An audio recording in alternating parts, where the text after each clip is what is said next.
me help you? I'm Dylan Pearson, and I just killed 2 people. Who did you kill? Matthew Nagel and Mrs. Nagel, I guess. And how did you kill them? With a knife. Are they there too? Well, they're here physically, but yeah, they're not here spiritually. Who are they to you? Who are they to me? Uh-huh. No one. Oh, poor Sandy just stopped breathing. Poor Sandy. How are I spelling for Dylan? And your date of birth? Come on, I just killed 2 people. Okay, how did you get into their house? They let me in. Okay. Really? No. Come on. I killed 2 people. I understand that, Dawn. Got that? Yes. I killed 2 people. I killed them. Why did you kill them? Because I was born to. Just, the lights on. Get them here. Dylan Peterson is letting the operator know he's killed 2 people and he's looking for a response, which is often what a person with psychopathy wants.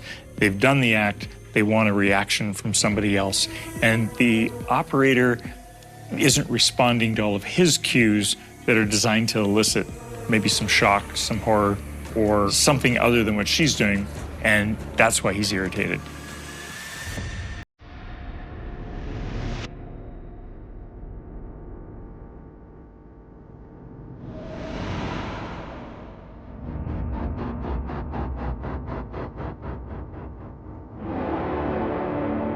Tonight, this Vancouver family gathers for dinner, but with one less brother at the table. 15-year-old Matthew Nagel was the youngest, now the victim of a brutal stabbing.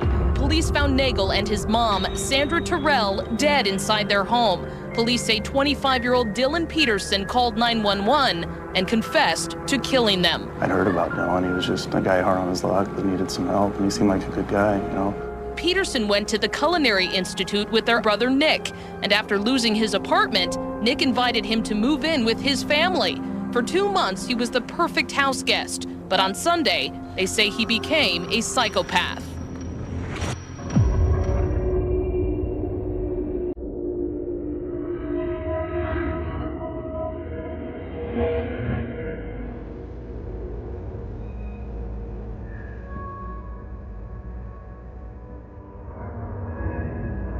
How'd you cut your hand? Did the knife slip? Must have. I don't know. So the only reason you met these people was through Nick at school? Is that correct? That's correct. Nick is in the same class as I am at the school. And how I came to live with them is that I fell in hard times. I screwed my life up and ended up under a bridge for 6 days. So I finally just broke down and called Nick. They'll say that Nick is his friend and they were in school together, but at core, people with psychopathy don't connect to other people. People don't mean something to them as another human being. They are like objects. So the person he turned to and asked for help was out of the house that night, and then he killed that person's family. They thought that they were helping him. And in fact, he was just living off of them until he couldn't anymore. He couldn't control himself. He couldn't control those impulses. And something triggered him to, act on that.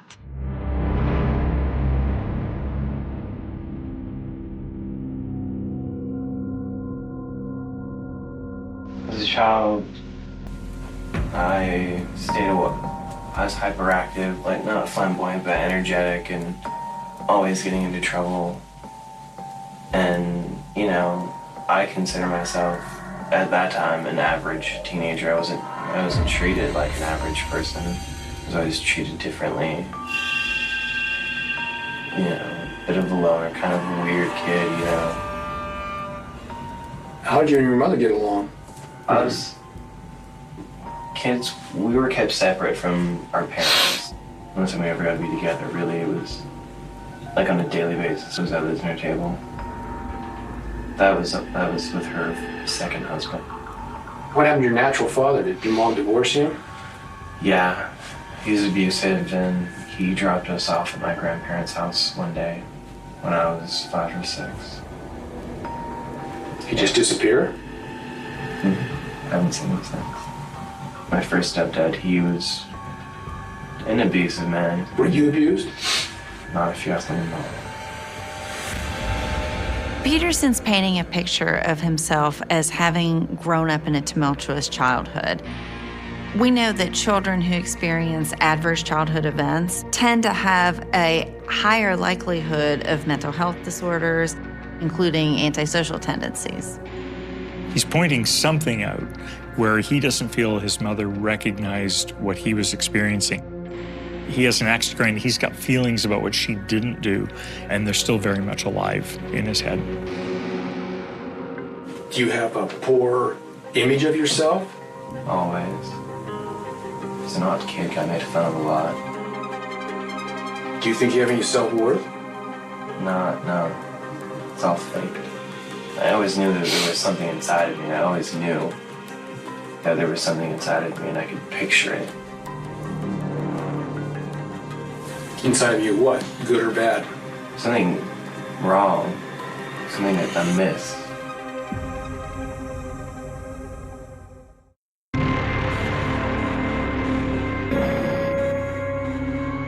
I just spiraled out of control. I turned 21 and started drinking and was like, oh, here we go, you know?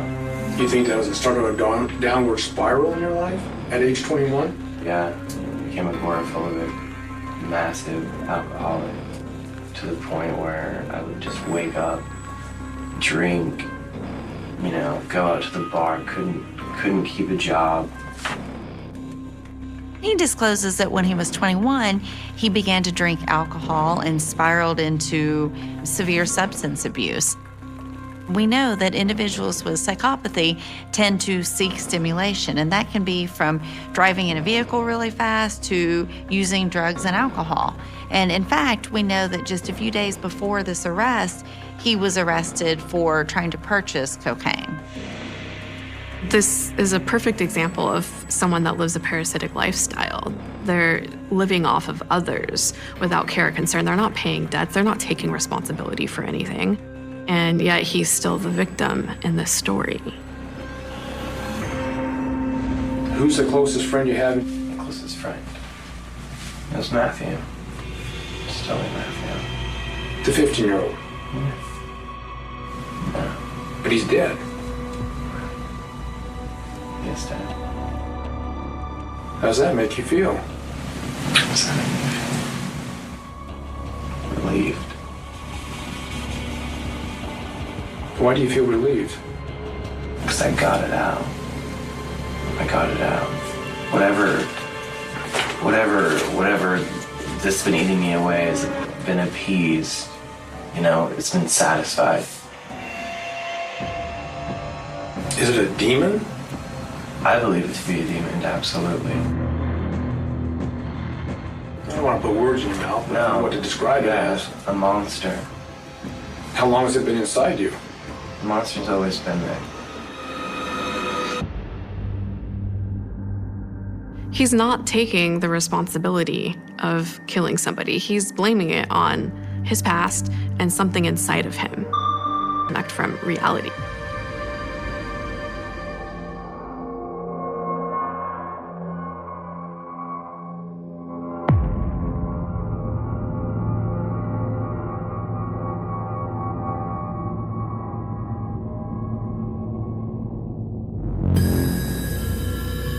So everyone goes home at midnight or leaves the apartment. Who's left there at the apartment? Just the 3 of us, just Sandy and Matthew. Was everything okay? Everything was fine. I wasn't all right. Because I was a bit angry at Sandy, really. Because Matthew had got his report card, and there were like 4 or 5 F's on it. I love that kid, yeah. He was a good kid. He just needed a little discipline. Was he like a brother to you?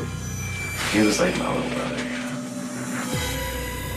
He seems to feel entitled to be condescending toward the mother, be upset about bad grades, be upset about the way kids are raised today. He has so much self-inflated worth and value in himself and grandiosity that he believes he's in a position to be judging any of these other areas of life. I mean, you sound like you really cared about and looked after him. I tried to.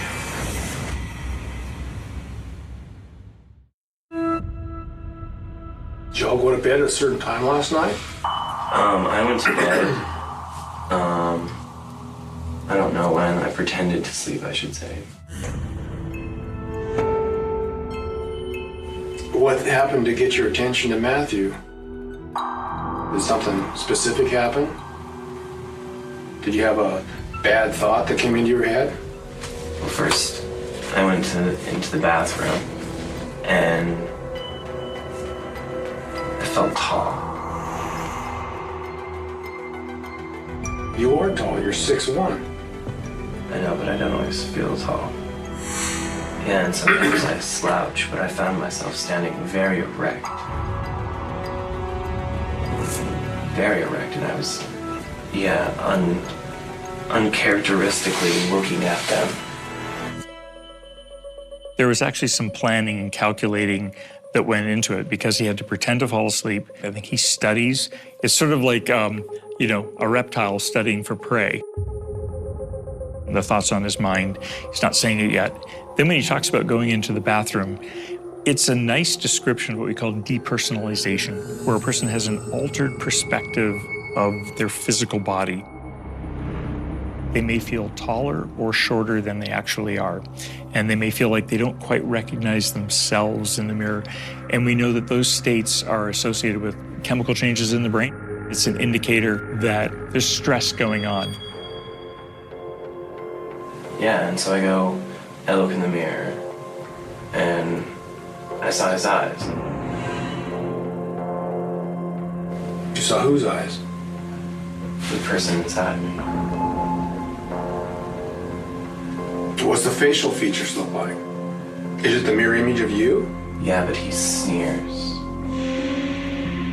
And I always tell him, I say, I know you. I know you.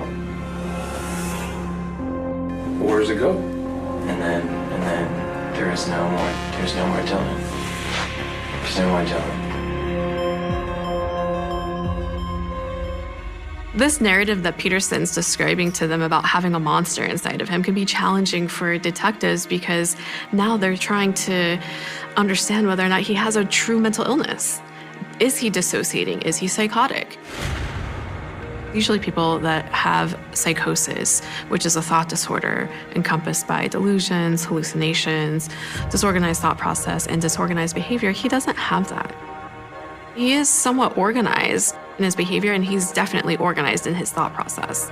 He's telling us exactly what he's doing in detail from A to Z. And then he picked up a knife out of the knife kit. And I found just my sharpest knife.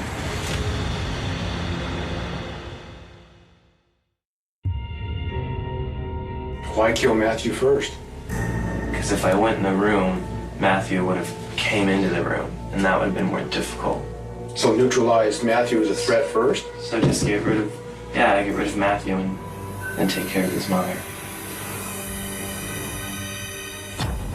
How did you do it?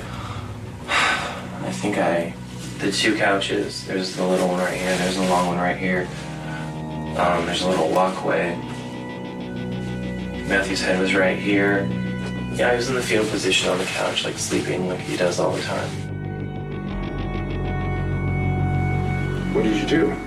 I tried to find the best angle, like I just wanted it to be a blow. Well, he got up, he's like, Dylan, no! And then I just, shh. And then I went into the room and saw Sandy and What was she doing?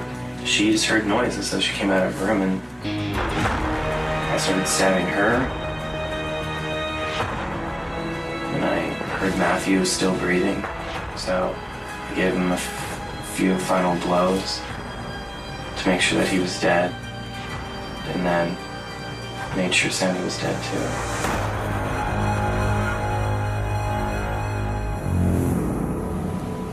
Why so many times? I thought that she was the cause of the problems. It seemed like you were taking out a lot of aggression on her by stabbing her so many times. You know, front and back, I think she had over 30 stab wounds. Were you mad at her? Must have been. I had to have been. I was definitely mad at her. I was definitely mad at her. If it's overkill, then we could say he's delivering rage and anger that belong to more than Sandy, that this comes from the past.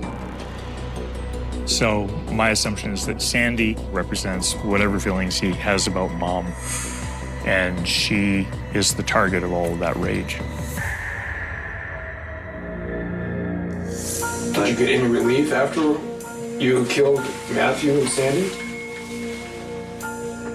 Yeah, that everything that had that had happened in my life had led up to this, and now I had done it. Do you have any remorse? Do I have remorse? I don't know what remorse feels like. Just feeling, I have no emotion. I feel, and I care about things, but when it comes down to it, brass tacks, no. I'm a monster.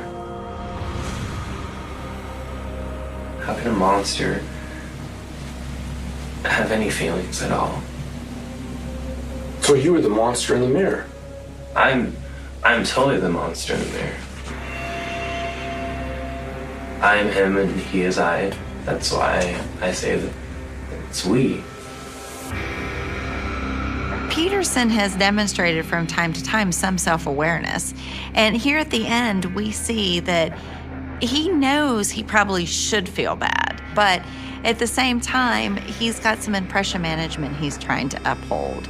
And that is that he's trying to portray himself as a monster. It leaves you to believe that any remorse he might actually display is likely to be superficial.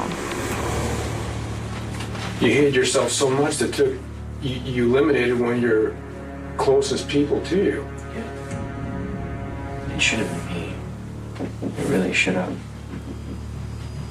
Should have been me. I should have been somewhere with some maniac and they should have killed me. Do you think you're a sick person? I know I'm a sick person.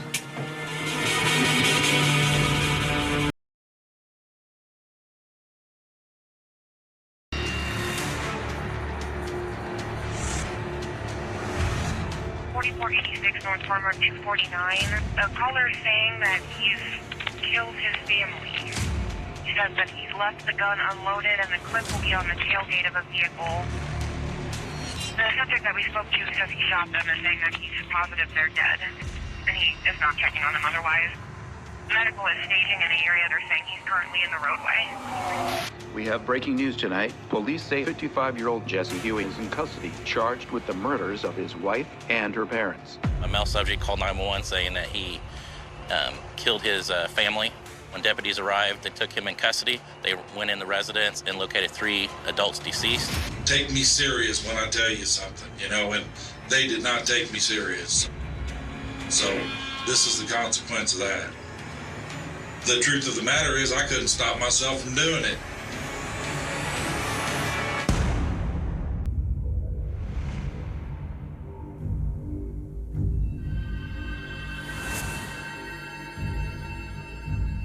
I'll be honest with you, I do know a little bit about what happened, but not much. So, Jesse, kind of tell me what happened.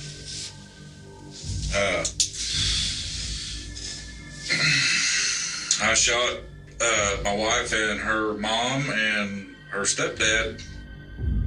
Cold-blooded murder this afternoon. Okay. Shot them each twice in the head. Okay. Okay. Well, that's about as straightforward as it gets. Clearly, there's a sense of pride in his voice. There's a sense of empowerment. He's not broken down about it. He's not emotional about it. The truth may be that there are likely more emotional issues going on here that he may not be even aware of. That I think the course of this interview may give us some hint as to what lies under this very almost Teflon-like exterior. I'll go ahead and ask you, I mean, why'd you do that, Jesse? I lost my temper. Sure, okay. Wife had back surgery last week, Friday. Okay, so before we go any further, just so I have all my details crystal clear, what was your wife's name? Tanya. Okay, so then there was, you said 2 more people that were involved. What was the next person's name? Linda, and I don't know how they spell their last name. Okay. Do you know what it is, though? And if you don't know, that's fine. What's I don't know. No, that's fine. I'll tell you. What was his name? Ron. Ron. Okay. Yes. And just so I'm clear on that, Linda and Ron were Tanya's parents. That's correct. Your in-laws. That was Tanya's biological mother and her stepfather. One thing that you notice when he's describing the murder is how impersonal it is. He rarely uses their names. He often refers to them as him or her, even when he's talking about his wife. The victims of Jesse Huey were Tanya, which is his wife, and her parents, Linda and Ron Kaler. It's shocking that he doesn't even know his in-law's last name. The fact that he has been married for 6 years and has no idea who these people are, and yet is so irritated, seemingly, by them that he decides to kill them. Her mom and Ron live in a RV. They decided that they were coming to Missouri to support Tanya. Sure. In her recovery. Mm-hmm. I don't get along with her mom. Hadn't been like outward friction there, but I stayed away from them. Don't want them in my life. I don't want to be in their life, you know. Right. And so what ended up happening is her mom moved in on me. Now, bearing in mind, that's my place, and I'm the one that pays the bill on it. So I felt pretty disrespected. Because it sounds like they would just show up and invite themselves. Well, see, when Tanya and I got together years ago, her mom and Ron pulled this before, where they just show up, kind of unannounced and stay. Yeah. You know, that's no social grace there at all. You understand what I'm saying? And so did that surgery that she had, I imagine, being a back surgery, that it probably laid her out, she probably couldn't walk, or is that not the case? She, at the very first, she was walking. Over the course of the week, I'm watching my wife improve, where she's able to get up and walk around, and, you know, Linda wasn't making there was no indication they were going to leave at all. It's so ironic that Jesse Huey is saying, you know, the mother had no social graces, as if he's in any position to be discussing social graces when he just murdered them. And he seems to have no sympathy for what his wife was going through in her recovery, or gratitude for the fact that her parents were there to help. Instead, he's just frustrated that they're there. So tell me how those conversations went. Well, I told her, I said, you know, I'm not happy about this. I ain't going to live like this. I said, you know, they need to go. I am here. Her mom, like I said, wasn't able to physically help her do anything.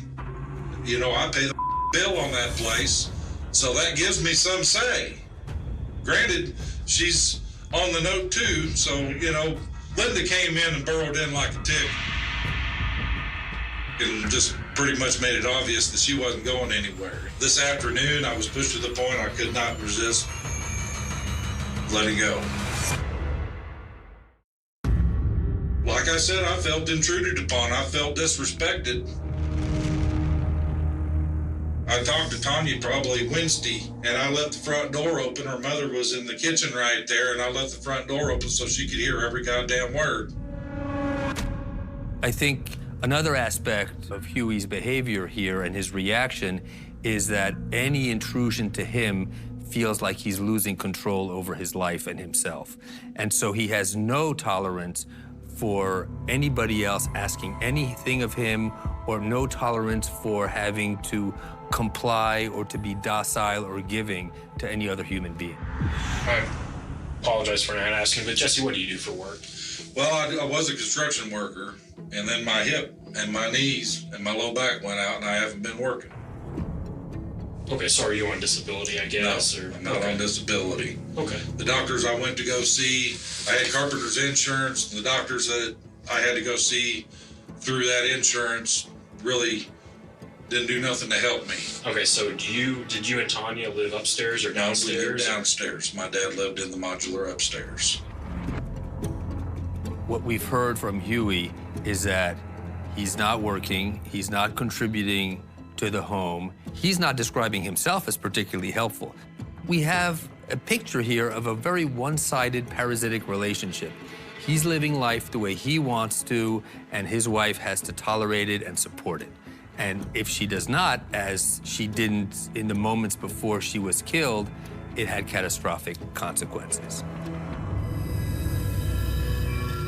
So tonight, when this incident happened, specifically, what led up to this? Well, I had gone out and visited some friends and went and had lunch and stuff. Okay. And when I come home, they were all gone. And I looked around the house, and it kind of looked to me like Linda may have picked up her stuff, like maybe she got the hint and left. I thought, yeah. Well, good. Yeah. Maybe she's finally got the hint, and, you know, they're going to go on about their way. Okay. And I was upstairs talking to Dad about the whole situation. And anyway, while I was up there, I see him roll in. I went down there, and I walked in, and they're all sitting there in the kitchen. I said, Ron and Linda, you need to leave. And my wife said, they're not going anywhere. I'm half owner of this place. They stay here as long as they want to. Mm-hmm. So I went outside, I got my gun, I walked back in, I shot them all in the head. And I shot them all in the head again to make sure they were down. He wanted to make sure they were extinguished. And he refers to them in a way that's so dehumanizing. He says, I want to make sure they were down, which is how you refer to animals if you're going to euthanize them. And that's exactly how he saw these people that were his family. Okay. Where'd you get the gun from? I had it in my truck. And that's when I decided, all right then, because, you know, I warned her earlier in the week, and I told her I was very unhappy about this, and I said, you know, you're going to make me go off. Mm-hmm. And if you do, this is on you. And this is what she got for it. She made me go off, and now there's 3 dead people. It was over and under a minute. I put them all on the ground.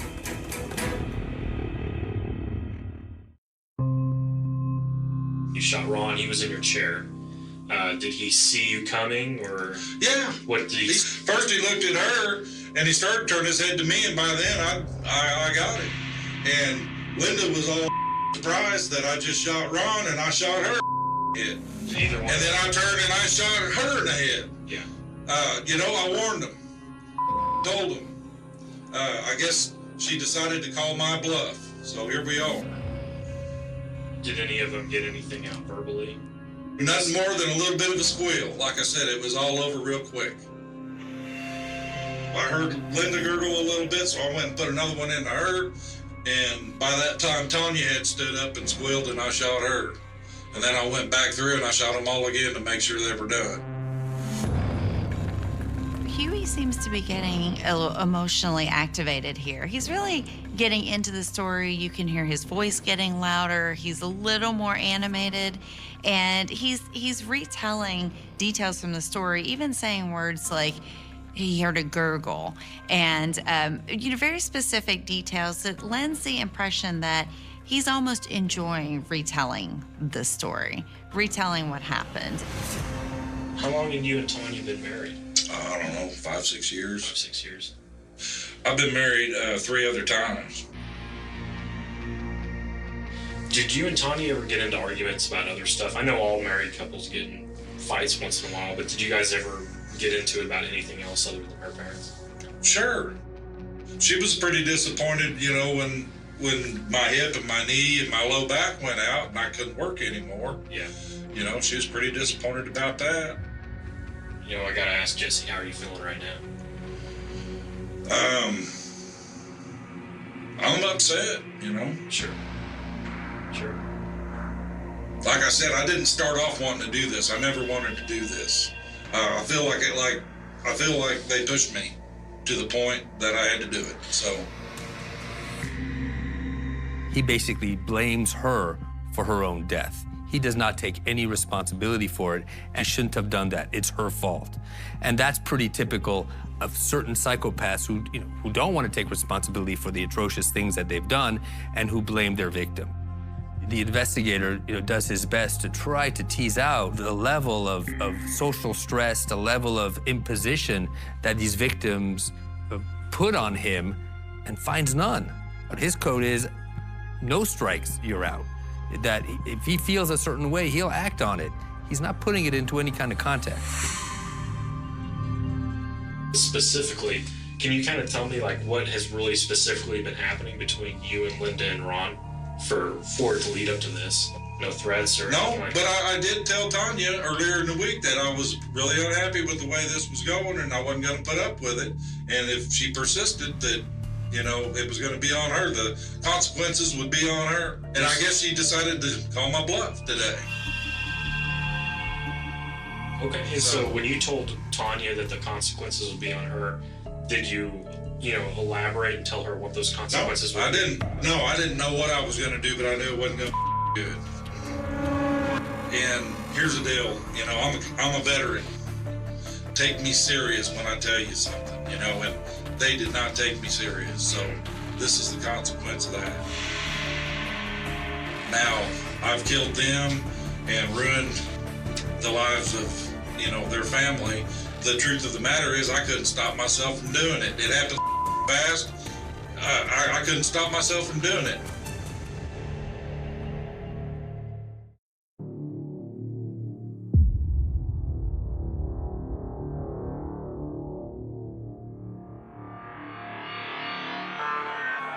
Have you had episodes or any sort of... Yeah, I've been PTSD ever since I come out of the war. I've been dangerous for a long time. There's been 100 times over the years that I've gotten really close to being in serious trouble. I just had enough, okay? I had enough of it. It wouldn't be a good idea for you guys to put me with anybody because now that I've murdered 3 people, I ain't got nothing holding me back. Don't put me with someone. It's probably not going to be a good idea if you do that. Well, I can certainly... I'm telling you I'm dangerous, and it would be a bad idea for you to do that. Okay. Well, we'll make sure that message gets passed along because I don't want to see anybody else get hurt. Like I say, I just killed 3 people, so another one ain't going to make a difference to me now. I think he's just, at this point, being himself. I think at this point, he's finally reached a point in his existence where he has let go and feels good about letting go. He finally doesn't have to pretend anymore to be civilized. He doesn't have to pretend or make an effort to control these intense, angry feelings that cause him to become homicidal. But I can tell, though, that, again, we know a mistake's been made, but I know that if you could take this back, you would, right? I really wish I hadn't been put in that position. Sure. I've been way weak. I've got a personal code. If someone disrespects me 3 times, I'm gonna fix that problem. But how many times do you think, if you had to put a number on it, your best guess that they've shown up and have entered your house and things like that? Beyond this week. Show up and stay one time earlier on, like 4 years ago. 4 years ago. And then Ron would like say, you know, sometime during the day he would just show up and let him in, walk through the door and go sit in my chair at the table. And, you know, if I needed to walk through there, he wouldn't get out of the way. Well, I think that's going to be it. And again, Jesse, I really do appreciate you sitting in here and being cordial with me and helping me understand what happened. I really don't expect to be bonded or bailed out. Let's get on with it. You get the impression that his goal really is to live a parasitic lifestyle, kind of bum off of one person as long as he can and then move on to another person. And in this instance, when that is disruptive, he can't handle his rage and frustration in an appropriate way. The thought of having to actually take care of himself, set a goal, work toward it, is too much for him. So he reacts by getting rid of the problem, even if it means that he's going to end up sitting in jail for the rest of his life. Again, he's still going to be taken care of.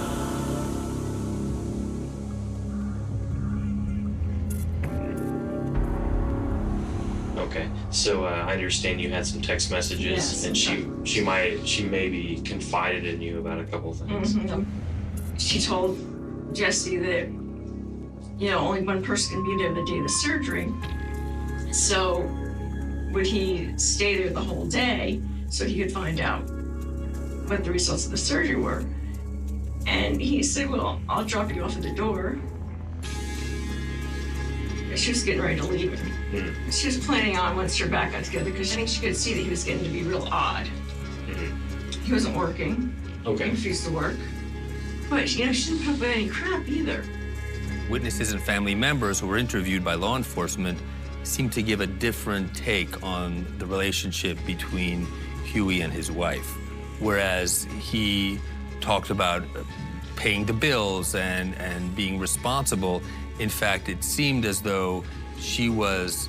The road stretched into the darkness like a ribbon disappearing into another world. On the night of August 18, 2010, the Alberta sky hung low over the countryside, heavy and silent. The city lights of Edmonton glowed faintly in the distance, but beyond them lay vast fields, empty roads, and long stretches of land where a person could vanish without a trace. Somewhere along one of those roads, a young woman sat in the passenger seat of a pickup truck. She was 20 years old. A mother. A daughter. A sister. And although she didn't know it yet, she was spending the final moments of her life beside a man whose name remains unknown to this day. The truck rolled through the darkness. Outside the windows, there was almost nothing to see. No crowded intersections. No brightly lit storefronts. No reassuring signs of civilization. Just open land and scattered roads cutting through the Alberta night. At first, the ride must have seemed ordinary. People accepted rides every day. People trusted strangers every day. Most of them arrived where they intended to go. But something was wrong. Slowly, almost imperceptibly at first, the young woman began to notice it. The route didn't feel right. The turns didn't feel right. The landmarks weren't where they should have been. And the uneasy feeling growing inside her chest wasn't going away. She looked out the passenger side window. Darkness. She looked ahead. Darkness. Then she glanced toward the man behind the wheel.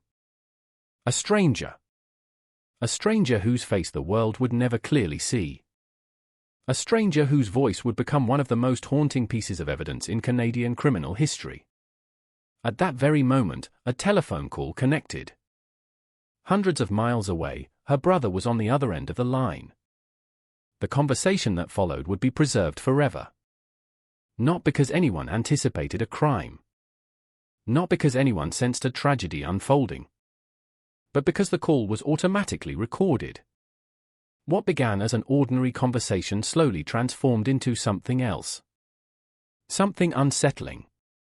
Something terrifying. something that listeners years later would hear with a growing knot in their stomachs. The first hints appeared between casual words. A question. Then another. Then another. The young woman was trying to understand where they were going. The driver answered. His voice sounded calm. Steady. Almost relaxed. The kind of voice that could belong to anyone. A neighbor. A coworker. A man standing behind you in a grocery store. Nothing about it screamed danger. And perhaps that was the most frightening thing of all. Evil rarely introduces itself. It doesn't arrive wearing a warning sign. It doesn't announce its intentions. Sometimes it sounds completely ordinary. As the truck continued down the road, the questions became more frequent. The woman's concern was becoming harder to hide. She knew the area well enough to realize something wasn't adding up. The directions didn't make sense. The explanations didn't make sense. The road itself didn't make sense. Meanwhile, the man continued driving. Mile after mile. Minute after minute. The distance between suspicion and certainty was shrinking. What listeners hear today is not a scream. Not a struggle. Not the dramatic climax of a horror movie. What they hear is something far more disturbing. They hear intuition. They hear the exact moment a human being begins to understand that something is terribly wrong. There is a particular kind of fear that emerges before panic. A moment when the mind is still searching for reasonable explanations. A moment when every instinct is sounding an alarm, yet part of you desperately hopes you're mistaken. That is the fear trapped inside the recording. The fear of realization. The fear of recognizing danger while still being trapped inside it. For years, investigators, journalists, criminologists, and ordinary citizens would listen to that recording over and over again. Many would focus on the driver's voice. Others would focus on the roads being discussed. But almost everyone noticed the same thing. The shift. The exact point when a young woman's confidence begins to give way to uncertainty. The exact point when uncertainty begins to become fear. And the exact point when fear begins to become something darker. Because deep down, she already knew.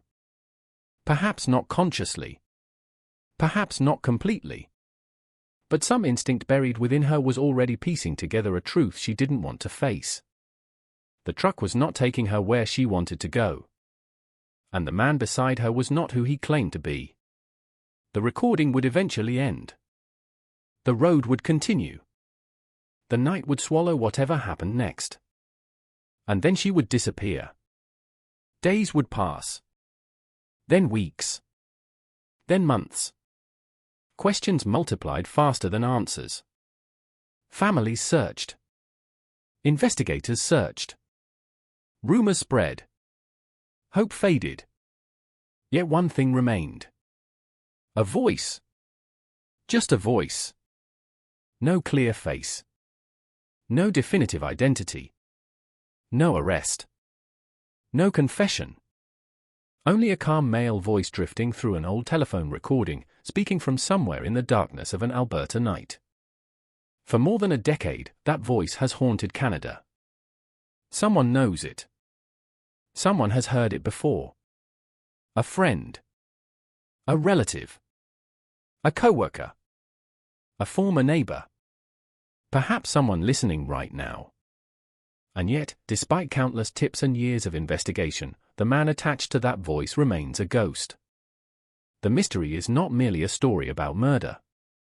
It is a story about disappearance. About missed opportunities. About unanswered questions.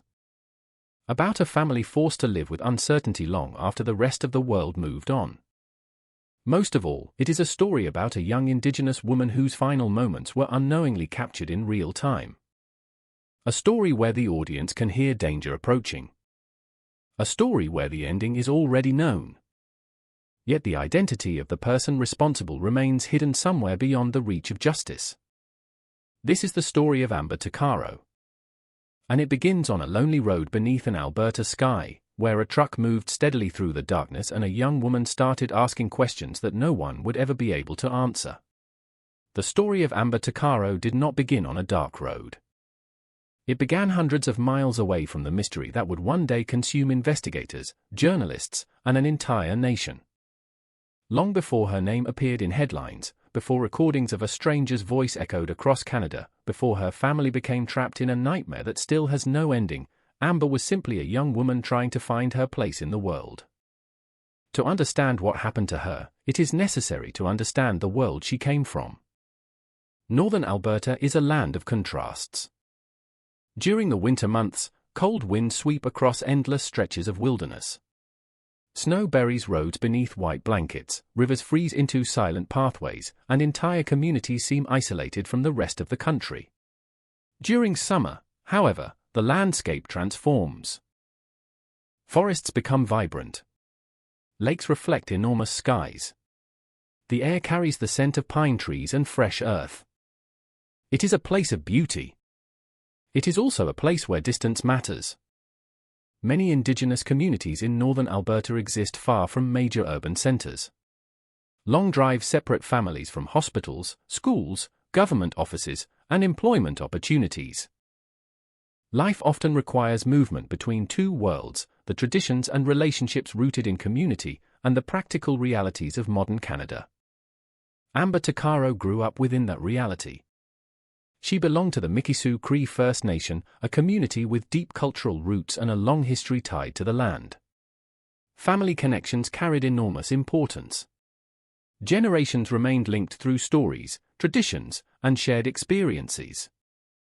Children grew up surrounded by relatives, grandparents, cousins, aunts, and uncles whose presence shaped everyday life. Like many young people, Amber carried dreams that were constantly evolving. Those who knew her remembered a young woman who could be energetic one moment and thoughtful the next. She laughed easily. She enjoyed spending time with people she cared about. She could be stubborn when she believed she was right and protective of those she loved. Most importantly, she was a mother. By the summer of 2010, her young son had become the center of her universe. Motherhood had arrived early in her life. For some people, becoming a parent at a young age feels overwhelming. For Amber, it became a source of purpose. Friends and relatives would later describe how much she loved her child. Like countless young mothers, she worried about the future while simultaneously dreaming about it. The ordinary concerns of life filled her days. Money, housing, family responsibilities, the endless balancing act of adulthood. Nothing about her circumstances suggested that she would one day become the subject of one of Canada's most haunting unsolved murder cases. The summer of 2010 unfolded like many summers before it. The days were warm. The evenings stretched long into the night. Communities gathered for social events, family visits, and celebrations. Across Alberta, roads filled with travelers heading towards cities, campsites, and small towns. Amber's own plans during August appeared relatively simple. She intended to spend time near Edmonton. At the time, Edmonton represented opportunity and activity. As Alberta's capital city, it offered shopping centres, restaurants, entertainment venues, and connections to people from every corner of the province. For individuals coming from smaller communities, a trip to Edmonton often meant a temporary escape from routine. The city sat like a bright island surrounded by farmland and open countryside. To many young people, it promised excitement. To others, it simply offered convenience. For Amber, it was another destination along the path of ordinary life. Nothing about the trip suggested danger. Nothing hinted at the tragedy waiting beyond the horizon. In mid-August, Amber traveled toward the Edmonton area accompanied by her 14-month-old son and a female friend.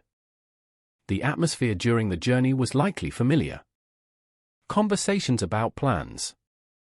Discussions about where to stay. Thoughts about what the next few days might bring. The simple expectations people carry when they leave home believing they will soon return. The region surrounding Edmonton changes rapidly as one moves outward from the city centre. Urban development gradually gives way to industrial areas. Industrial areas yield to farmland. Farm roads stretch across open fields. Small communities appear and disappear along highways that cut through the landscape. On maps, the distances seem manageable. In reality, they create vast spaces where help can feel surprisingly far away. The travelers eventually arrived near Nisku, a community located south of Edmonton and known largely for its industrial activity. Nisku was not a tourist destination. It was a place of warehouses, transportation hubs, trucking routes, and workers moving between job sites. Hotels served business travelers, contractors, and people passing through the region. Against this backdrop, Amber settled into what should have been an unremarkable stay. The hotel itself was ordinary. The hallways echoed with footsteps and rolling luggage carts. Parking lots filled with pickup trucks and commercial vehicles. Guests arrived and departed without paying much attention to one another. The environment felt temporary. A place people used while on their way somewhere else. No one looking at Amber during those days could have predicted that she would soon disappear.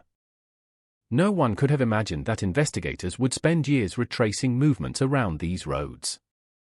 No one could have known that one of the most important pieces of evidence would emerge not from a crime scene but from a phone call. At the time, life continued normally. Cars came and went. Doors opened and closed. People checked into rooms. People checked out. The world carried on. Looking back, there is something deeply unsettling about those final ordinary hours. Every true crime story contains a dividing line. A moment before which life appears normal and after which nothing will ever be the same. The people living through that moment rarely recognize it. Amber certainly didn't. For her, the future still existed. Plans still existed. Responsibilities still existed. Her son still needed her. Her family expected to see her again. There were conversations yet to have. Memories yet to create. Birthdays yet to celebrate. The future stretched ahead like an open road.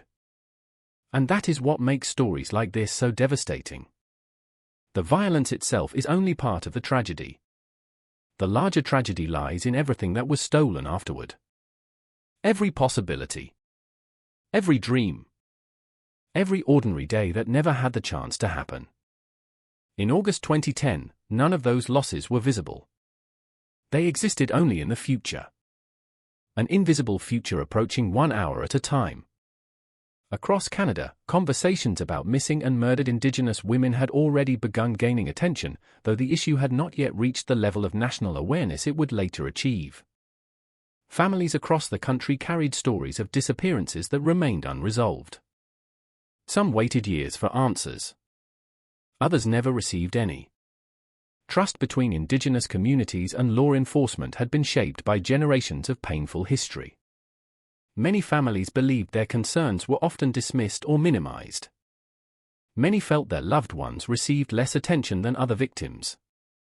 These tensions formed part of the larger environment surrounding Amber's story, though few people realized at the time how significant they would become.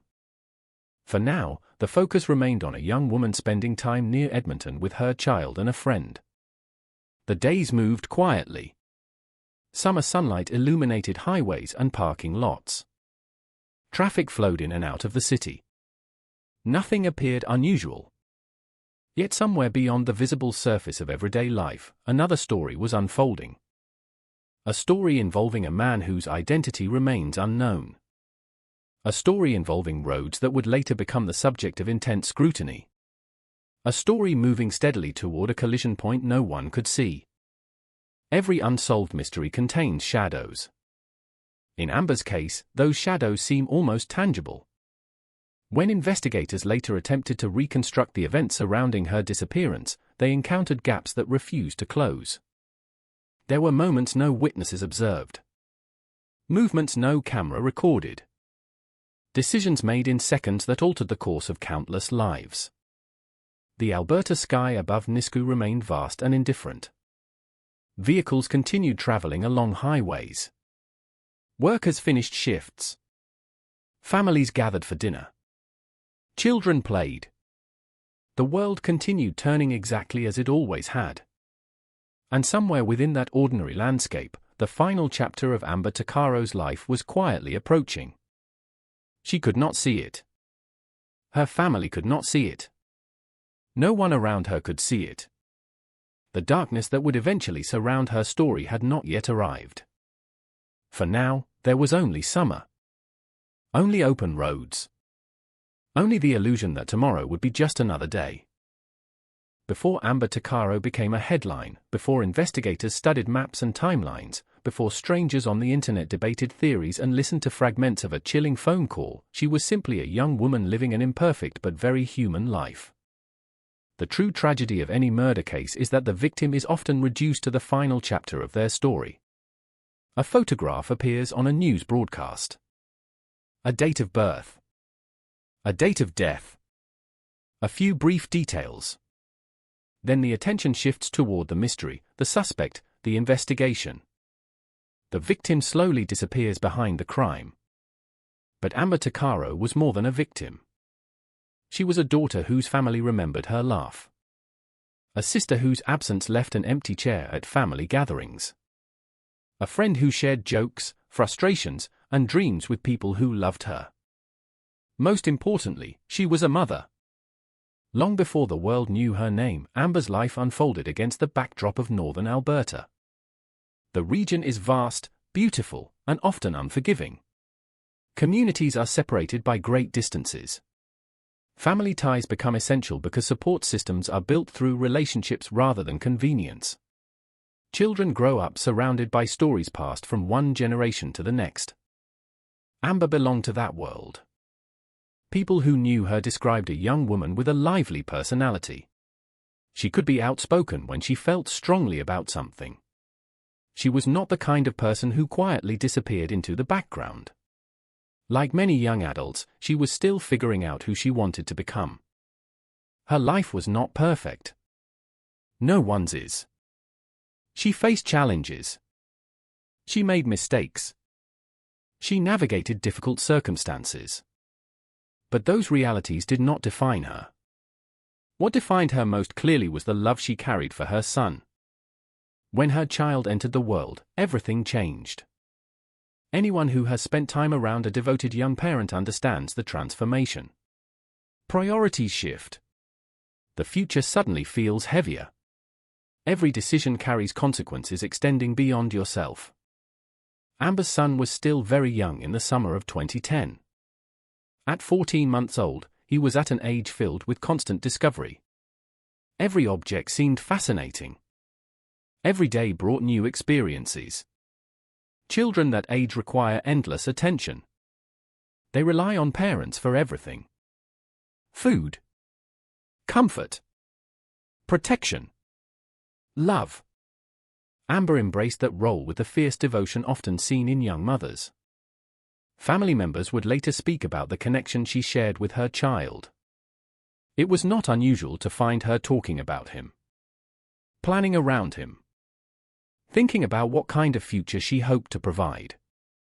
Like many parents, she worried whether she was doing enough. Whether she could give him the opportunities he deserved. Whether life would become easier as time passed. These were ordinary concerns. The concerns of someone trying to build a future rather than escape from one.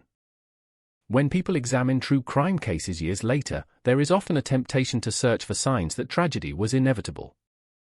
Warning signs. Foreshadowing.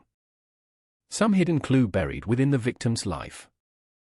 But reality is rarely that simple. Most victims spend their final days doing ordinary things. Making plans. Calling family members. Thinking about work. Worrying about bills. Laughing at jokes. Living.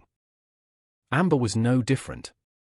In many ways, the ordinariness of her life makes what happened later even more painful. She was not preparing for disaster. She was preparing for tomorrow. Her family remembers her through moments that never appear in police reports. Conversations over meals. Family gatherings. Stories shared between siblings. The countless small interactions that form the foundation of a person's identity. These memories survive long after headlines fade. For relatives of homicide victims, grief becomes a strange experience. The public knows the victim through the crime. The family remembers the person who existed before it. While strangers discuss evidence and theories, loved ones remember birthdays, childhood memories, and inside jokes.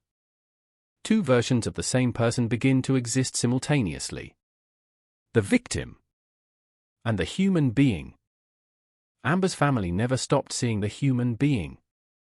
To them, she remained the young woman they loved. The young woman who should have come home. The young woman who should have watched her son grow older. The young woman who should have been present for holidays, celebrations, and ordinary afternoons that most people take for granted. The summer of 2010 offered no indication that those opportunities were running out. Like many young adults, Amber occupied a transitional stage of life.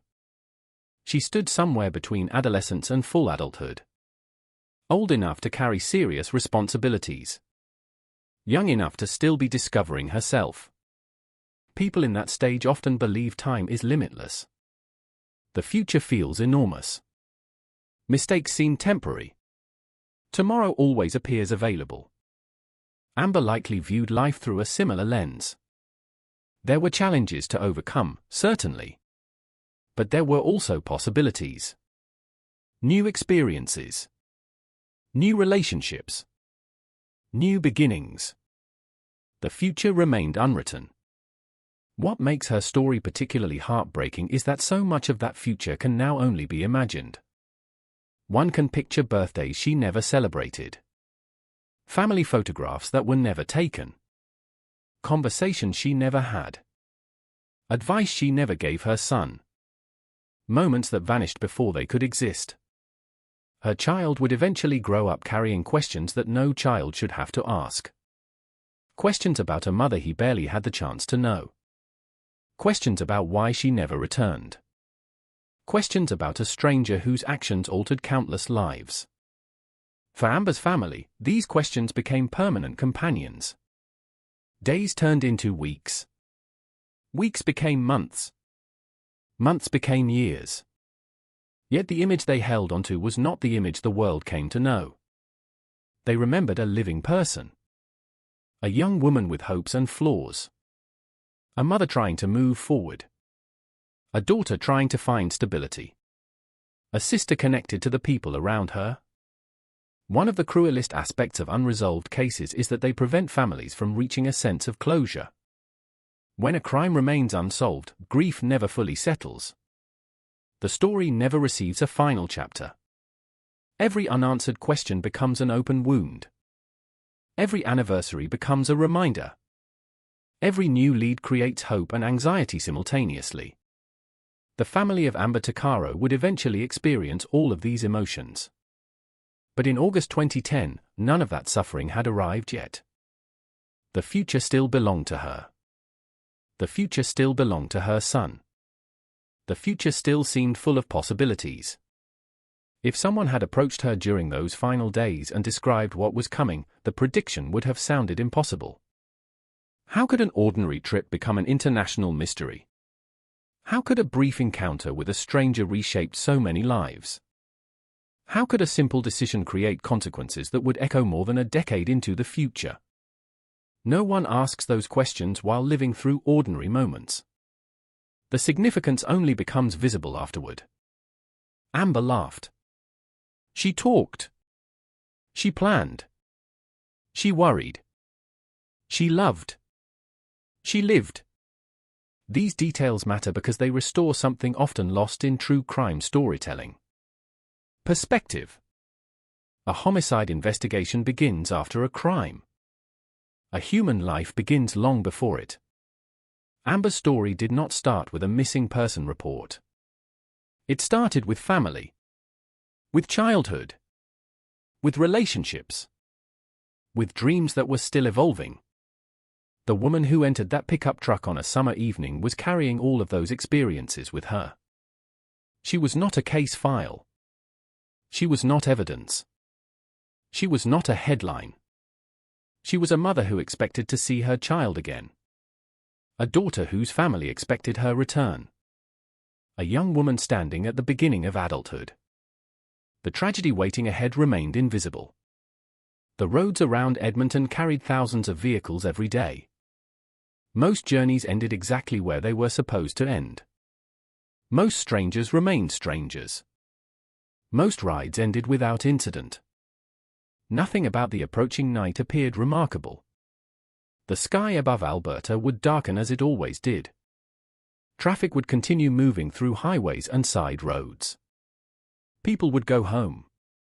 Families would settle into routines. Life would continue. And somewhere within that ordinary landscape, Amber Tuccaro was moving steadily toward the final evening of her life, unaware that the memories her family cherished would soon become all they had left. The evening of August 18, 2010, did not arrive with any warning. There was no storm gathering over the horizon. No sense that history was quietly preparing itself. No indication that a young woman would soon vanish into one of Canada's most haunting unsolved mysteries. For everyone involved, it began as an ordinary night. The kind of night that disappears from memory almost as soon as it happens. Cars moved through intersections. Restaurant signs glowed beneath the fading summer sky. Travelers checked into hotels. Workers finished shifts. Families settled into their evening routines. Nothing seemed unusual. Somewhere within that ordinary landscape, Amber Tuccaro was making decisions that felt completely routine. She was staying near Nisku with her young son and a female friend. The trip itself was not remarkable. It was simply a temporary stay outside Edmonton, one of countless journeys people make every day without incident. At some point during the evening, Amber decided she wanted to travel into Edmonton. The city was not far away. Under normal circumstances, reaching it should have been simple. A short drive. A familiar destination. A straightforward trip. Exactly how the decision unfolded has been examined countless times over the years. Investigators would later reconstruct timelines. Journalists would revisit witness statements. Researchers would compare accounts. Yet even now, certain details remain frustratingly incomplete. What is known is that Amber eventually accepted a ride from a man she did not know. That single decision became the dividing line between everything that came before and everything that followed. The stranger arrived behind the wheel of a vehicle. To Amber, he likely appeared ordinary. Nothing about him immediately triggered alarm. If it had, she probably would not have gotten inside. This is one of the uncomfortable truths present in many criminal cases. Predators rarely appear dangerous at first glance. They blend into everyday life. They look like co-workers, neighbors, passing strangers, the person standing beside you in a checkout line. Danger often hides behind familiarity. As Amber entered the vehicle, she had every reason to believe she would soon reach Edmonton. Her son remained behind. People expected her return. The trip should have taken only a limited amount of time. No one imagined it would become her final journey. The vehicle pulled away. The summer evening gradually darkened. Roads stretched ahead beneath a vast Alberta sky. At first, nothing may have felt unusual. Perhaps there was casual conversation. Perhaps there were long stretches of silence. The details are lost. Only fragments remain. What happened next survives because of an extraordinary coincidence. Amber received a phone call from her brother. At the time, her brother was incarcerated. As a result, telephone conversations involving him were routinely recorded. Neither Amber nor her family could have known that this ordinary call would later become one of the most chilling pieces of evidence in Canadian criminal history. The call connected. Voices traveled across hundreds of miles. A sister speaking with her brother. An ordinary family conversation. At least in the beginning. As the vehicle continued moving through the darkness, something started to change. Not suddenly. Not dramatically. The shift emerged slowly. The kind of change that begins as a faint feeling before becoming impossible to ignore. Amber started noticing inconsistencies. The route did not feel right. The surroundings did not feel right. The directions being taken did not align with where she expected to be going. Most people have experienced moments like this. A wrong turn. A mistaken route. A driver choosing an unfamiliar shortcut. Normally such situations are minor inconveniences. This felt different. As the minutes passed, uncertainty began replacing confidence. Amber started asking questions. Where exactly were they? Why were they traveling this way? How much farther did they need to go? The answers she received failed to provide reassurance. The driver's voice remained calm. Steady. Unhurried. Years later, listeners would analyze every word he spoke. Every pause. Every inflection. Every subtle characteristic that might reveal his identity. Yet what stands out most is how ordinary he sounds. There is no obvious rage. No clear threat. No dramatic confession. Just a man speaking casually while a young woman grows increasingly concerned. That contrast is what makes the recording so unsettling. One voice remains relaxed. The other gradually fills with suspicion. As the vehicle moved deeper into the night, Amber's instincts were becoming impossible to ignore. Human beings possess an extraordinary ability to recognize danger even before consciously understanding it. Tiny observations accumulate inside the mind. Road signs. Distances. Landmarks. Changes in behavior. The brain assembles these fragments into a warning signal. Amber was experiencing that process in real time. Listeners today can hear it unfolding. The realization arrives slowly. Then all at once. She understood that the driver was not taking her where she expected to go. At that moment, the situation crossed an invisible threshold. What may have begun as confusion transformed into fear. Not panic. Not yet. Fear. The kind that settles into the stomach and refuses to leave. Outside the vehicle, darkness covered the Alberta countryside. Fields stretched endlessly beyond the roads. Farm properties sat scattered across the landscape. Patches of forest interrupted open land. In daylight, the scenery might have appeared peaceful. At night, it became isolating. Distances seemed larger. Help felt farther away.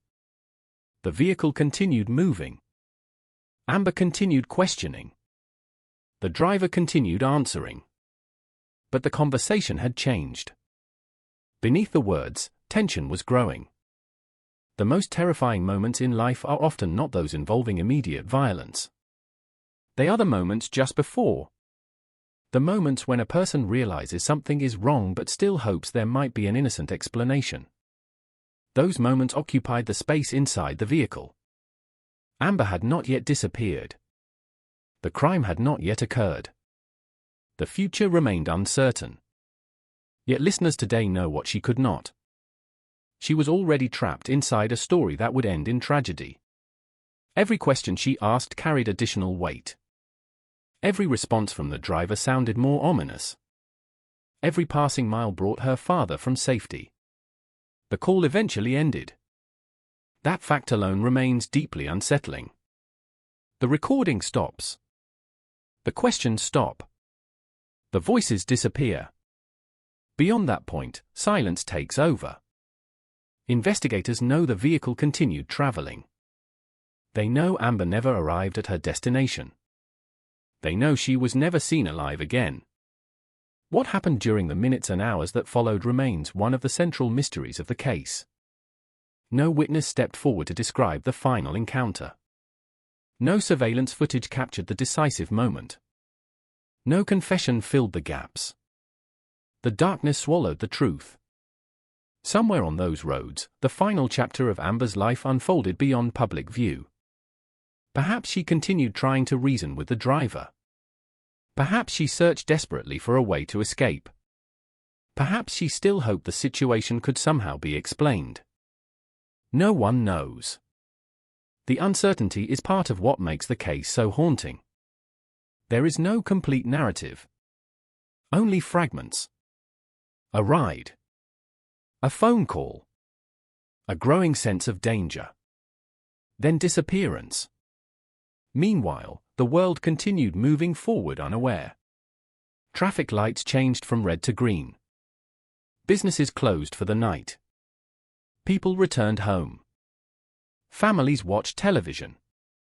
Children slept in their beds. Life continued exactly as it always had. No one driving through the Alberta countryside that evening realized they were passing through the same darkness that surrounded a future murder investigation. No one knew a young mother was fighting growing fear inside a stranger's vehicle. No one knew that a recording already existed capturing the earliest moments of that fear. By the time concern began spreading among those who knew Amber, precious hours had already passed. The vehicle had vanished. The driver had vanished. Amber had vanished. Only questions remained. Questions that investigators would spend years trying to answer. Questions that still linger more than a decade later. Somewhere between Nisku and the darkness beyond Edmonton, a young woman stepped into a stranger's vehicle expecting a routine ride. She never came back. And although the world can hear part of her final journey, the most important moments remain hidden behind a wall of silence that has never been broken. The first hours after a disappearance are often deceptive. At the beginning, uncertainty disguises itself as hope. People tell themselves there must be a reasonable explanation. A dead phone battery. A missed ride. A misunderstanding. Someone staying with friends longer than expected. The human mind naturally searches for ordinary answers before accepting extraordinary possibilities. For Amber Takaro's family, those early hours unfolded beneath that fragile illusion. Somewhere in Alberta, a young mother had failed to return. At first, the absence felt unusual. Then concerning. Then alarming. Eventually, it became impossible to ignore. The transition from concern to fear rarely happens all at once. It occurs gradually, through a series of small realizations. Each unanswered phone call carries slightly more weight than the one before. Each passing hour creates new questions. Each failed attempt to establish contact chips away at reassurance. For Amber's loved ones, that process began almost immediately. People expected to hear from her.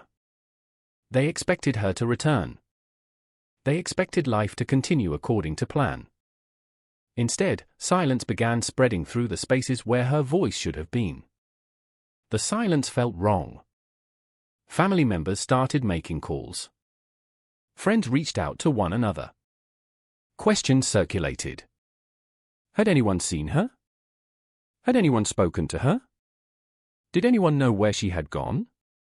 The answers offered little comfort. As concern intensified, a missing person report was eventually filed. At that point, Amber's disappearance entered the world of official investigation. What should have happened next would later become the subject of intense criticism and painful controversy. Years afterward, questions surrounding the initial response would continue haunting the case almost as much as the crime itself. But in those early moments, none of that mattered to the family. What mattered was finding Amber. Every minute seemed important. Every lead seemed valuable. Every possibility deserved attention. Somewhere beyond their reach, answers existed. The challenge was finding them before it became too late. Investigators began assembling the earliest pieces of information. Witness statements. Timelines. Locations. Movements. The process resembled the construction of a puzzle whose most important pieces were missing. They knew Amber had accepted a ride from an unidentified man. They knew she intended to travel toward Edmonton. They knew she never arrived. Beyond those facts, uncertainty dominated nearly everything. The roads surrounding Nisku and Edmonton created immediate difficulties. Southern Alberta contains an enormous network of highways, secondary roads, industrial routes, rural properties, and isolated stretches of countryside. A vehicle could travel significant distances within a relatively short period of time. Opportunities for concealment existed everywhere. Fields extended toward distant horizons. Tree lines interrupted visibility. Abandoned areas sat far from public attention.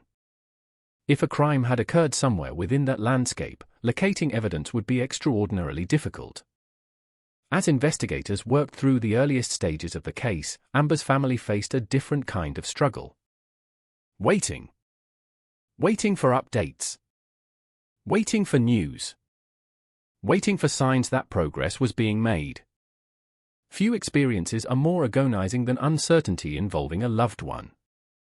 A confirmed tragedy is devastating. An unresolved disappearance creates a different form of suffering. Hope remains alive. Fear remains alive. Both emotions exist simultaneously. Every ringing telephone becomes significant. Every unexpected knock at the door sends the heart racing. Families become trapped between competing possibilities. Perhaps she is alive. Perhaps she is injured. Perhaps she needs help. Perhaps something terrible has happened. The mind cycles endlessly through scenarios. Days passed. Then more days. Still no sign of Amber. The absence grew heavier. Meanwhile, investigators continued searching for anything capable of revealing her whereabouts. One of the most significant discoveries emerged from an unexpected source. The recorded phone conversation with her brother.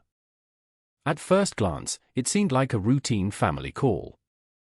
But closer examination revealed something far more important. The recording preserved a timeline. It preserved context.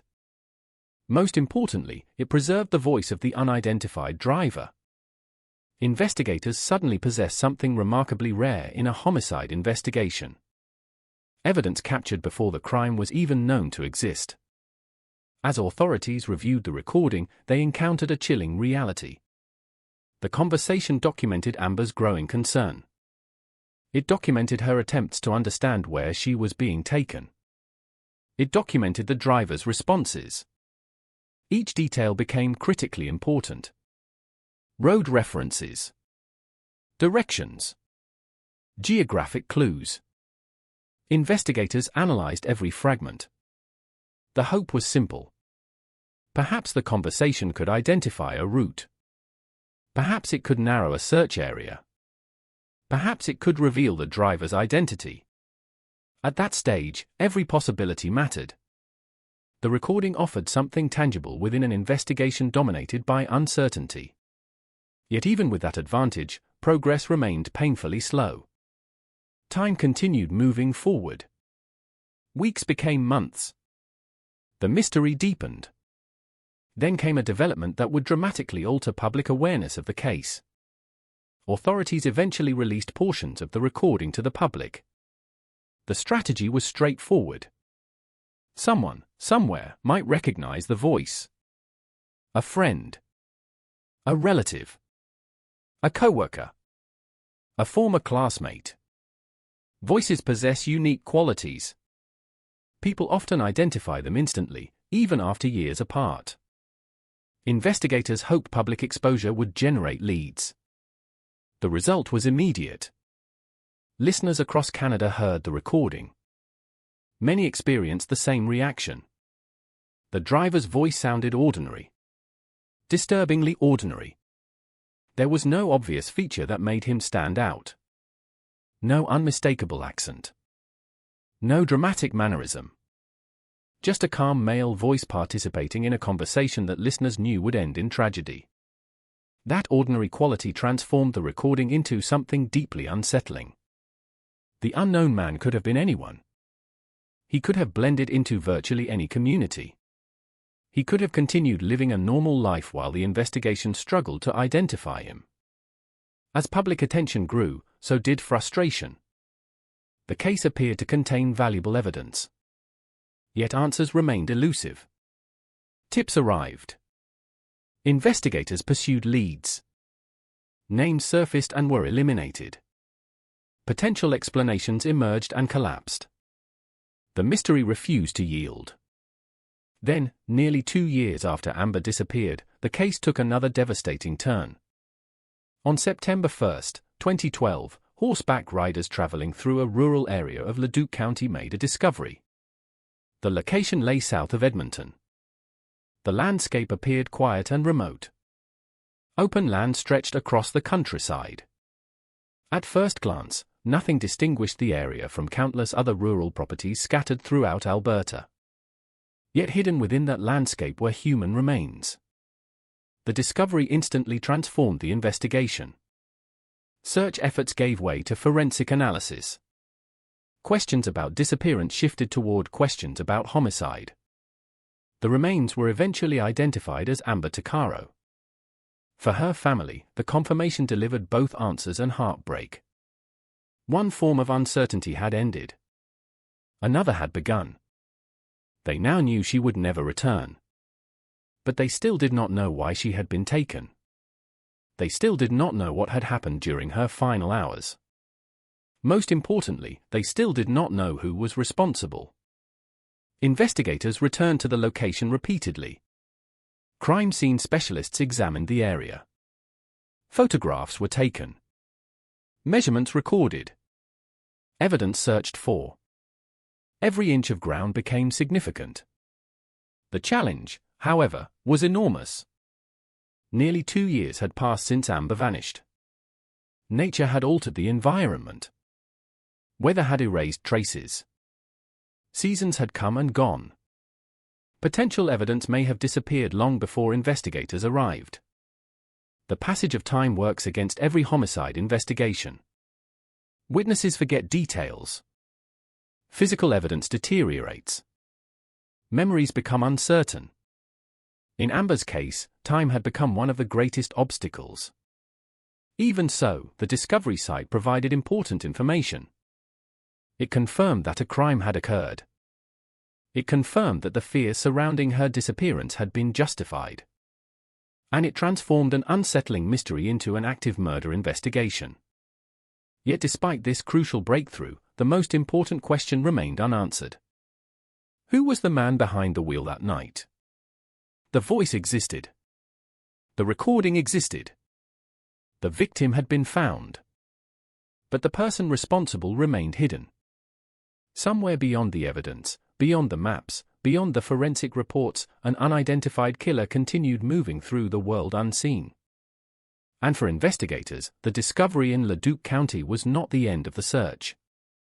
It was only the beginning of a far more difficult journey. By the time Amber Tuccaro's remains were identified, investigators were facing a case that seemed both rich in evidence and desperately lacking in answers. That contradiction would come to define nearly every stage of the investigation. Most homicide detectives dream of obtaining a direct connection between a victim and a potential suspect. A witness. A surveillance image. A vehicle description. A recorded conversation. In Amber's case, investigators possessed something extraordinarily rare. The voice of the man believed to be the last person seen with her alive.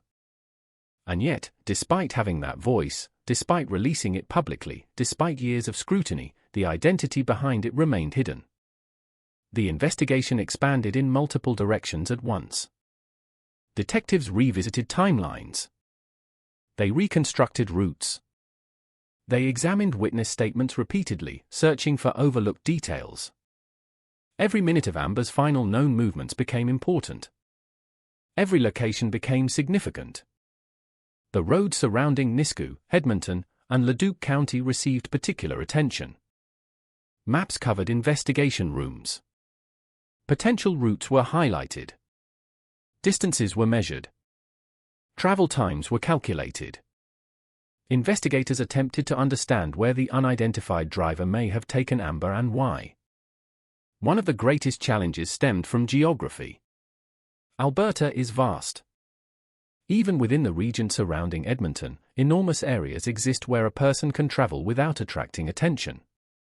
Rural roads intersect farmland. Industrial corridors connect isolated areas. Gravel routes disappear into stretches of countryside. For detectives, each possible route represented another avenue requiring investigation.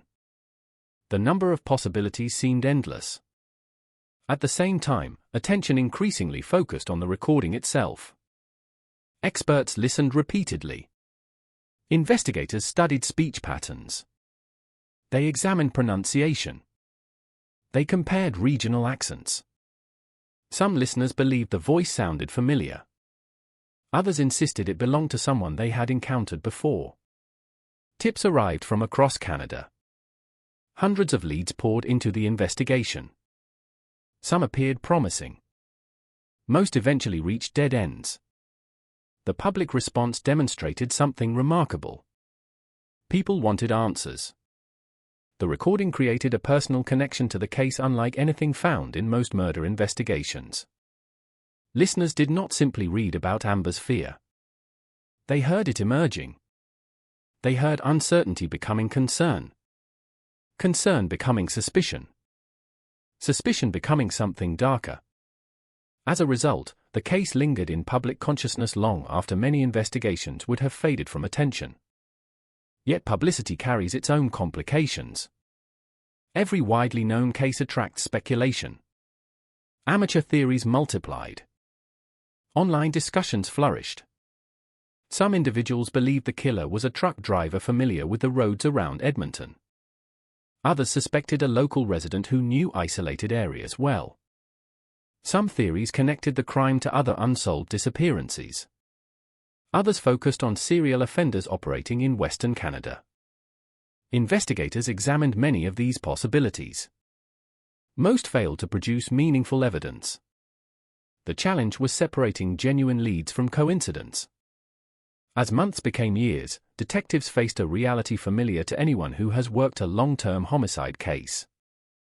The investigation was accumulating information faster than certainty. There were names. There were tips. There were suspicions. There were possibilities. But possibilities are not proof. Again and again, investigators encountered the same obstacle. They could not place a definitive identity behind the voice. This inability became one of the most frustrating aspects of the entire case. Human beings recognize voices constantly. Family members identify relatives over telephones. Friends recognize one another instantly. Co-workers detect familiar speech patterns after hearing only a few words. Someone knew this voice. Someone had heard it before. That belief drove investigators forward. Yet year after year, no identification emerged that could withstand scrutiny. Meanwhile, another controversy was growing. Amber's family began publicly criticizing aspects of the original investigation. Their concerns reflected frustrations that had existed since the earliest days of the case. They believed opportunities had been missed. They believed the response to Amber's disappearance had been inadequate. They questioned whether more aggressive action during the critical early stages might have changed the outcome. These concerns resonated far beyond a single family. Across Canada, Indigenous communities had long voiced similar complaints regarding missing persons investigations. Many families felt that disappearances involving Indigenous women did not receive the urgency they deserved. Many believed systemic failures repeatedly undermined efforts to find victims and identify offenders. Amber's case gradually became part of a much larger conversation. It was no longer only a murder investigation. It became a symbol. A symbol of unanswered questions. A symbol of institutional shortcomings. A symbol of the vulnerability faced by Indigenous women across the country. For detectives actively working the case, however, the central mission remained unchanged. Find the killer. Every lead returned to that objective. The investigation explored numerous individuals over the years. Some people attracted attention because of criminal histories. Others because they owned vehicles matching certain descriptions. Others because they lived or worked in relevant areas. Each potential suspect required examination. Background checks. Interviews. Verification of movements. Comparison against known evidence. Again and again, promising avenues collapsed. A timeline failed to match. An alibi held up. A lead proved unreliable. The case continued resisting resolution. As public interest intensified, investigators released additional details hoping to stimulate fresh tips. The strategy reflected a simple reality. Traditional investigative methods had not produced a breakthrough. Public assistance remained essential. The recorded voice became the centerpiece of these efforts. Media outlets replayed portions of the conversation. Documentaries examined the case. Journalists interviewed family members. Criminologists discussed investigative theories. The mystery reached audiences far beyond Alberta. And still, the voice remained unidentified. There is something uniquely unsettling about an unknown suspect whose voice is available to the public. Most wanted individuals leave behind photographs, composite sketches, descriptions. In Amber's case, the opposite occurred. People could hear the man, but they could not see him. The absence of a face transformed him into something almost ghost-like. Listeners imagined different appearances, different ages, different backgrounds. The voice became a blank canvas onto which people projected possibilities. Meanwhile, the real individual remained hidden somewhere beyond the reach of certainty. Investigators also considered whether Amber's murder could be connected to other crimes. The possibility could not be ignored. The rural location where her remains were discovered raised questions. Had the offender committed similar acts before? Would he offend again? Was Amber specifically targeted, or was she a victim of opportunity? Such questions are common in homicide investigations, particularly when offenders remain unidentified. Patterns become important. Behavioral analysis becomes important. Comparisons with other cases become important. Yet establishing connections requires evidence. And evidence remained frustratingly limited. Years passed. Detectives retired. New investigators joined the case. Files changed hands. Strategies evolved. Technology improved. Yet the central mystery remained unchanged. The unknown driver still had no name. For Amber's family, each passing year deepened the emotional burden. Time does not erase loss. It changes its shape. The sharp shock of tragedy gradually transforms into something quieter but equally persistent. A permanent absence. A permanent question. A permanent reminder that justice remains unfinished. Anniversaries arrived and departed.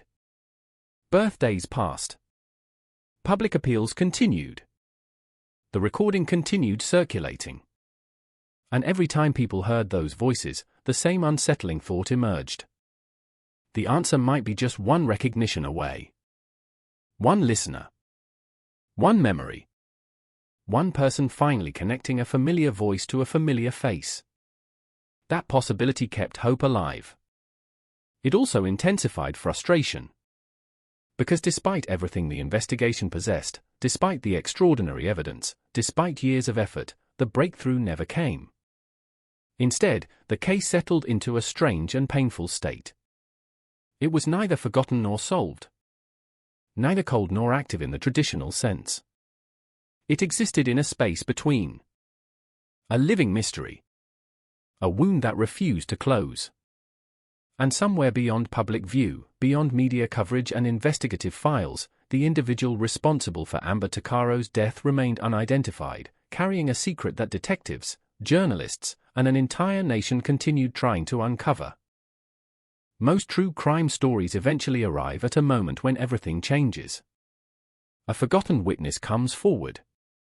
A hidden piece of evidence is discovered. A DNA profile reveals a name. An investigator notices something everyone else overlooked. The puzzle suddenly begins to make sense. The darkness starts to retreat. Amber Tucaro's case followed a different path. In this story, the breakthrough did not arrive as a solution. It arrived as a realization. A realization that the investigation had become larger than a single homicide case. Larger than a single family. Larger than a single unidentified killer. Years after Amber disappeared, investigators continued facing the same impossible contradiction. They possessed one of the most unusual pieces of evidence in modern Canadian criminal history. The voice of a man believed to be connected to a murder. Not a witness. Not a bystander. A man potentially responsible for the final journey of a young mother. Yet despite having that voice, despite releasing it publicly, despite years of analysis, no definitive identification emerged. At first, many believed the answer would come quickly. Surely someone would recognize him. Surely a friend would hear the recording. Surely a former coworker would identify the speech pattern. Surely a relative would know. But days became months. Months became years. The mystery endured. The recording spread far beyond Alberta. Television programs featured it. Newspapers discussed it. Online communities dissected every word. People replayed the audio repeatedly, searching for clues hidden within ordinary conversation. Some listeners focused on pronunciation. Others concentrated on accent. Others examined the driver's apparent familiarity with local roads. The public became part of the investigation. Thousands of strangers listened to the same conversation. Thousands tried to answer the same question. Who was this man? The search for that answer transformed the case. No longer confined to police files, Amber's story entered public consciousness. People who had never met her suddenly knew her name. They knew the circumstances of her disappearance. They knew the chilling details of the recorded call. And they knew that somewhere an unidentified man remained free. This widespread attention created pressure. Pressure on investigators. Pressure on institutions. Pressure on a system increasingly being asked difficult questions. Why had the case remained unsolved? What opportunities had been missed? Could more have been done during the critical early stages? For Amber's family, those questions were deeply personal. Every unsolved year represented another year without justice. Another year without answers. Another year spent imagining the final moments of someone they loved. Their frustration became increasingly public. They spoke openly about concerns regarding the original investigation. They questioned decisions made during the earliest stages. They challenged assumptions. They demanded accountability. In many cases, such criticism fades over time. In Amber's case, it continued growing. The reason was simple. Too many questions remained unanswered. Eventually, the concerns became impossible to ignore. A formal review of the investigation was conducted. The findings would become one of the most significant developments in the entire case. The review examined how authorities responded after Amber disappeared. It analyzed procedures, timelines, decisions, actions taken and actions not taken.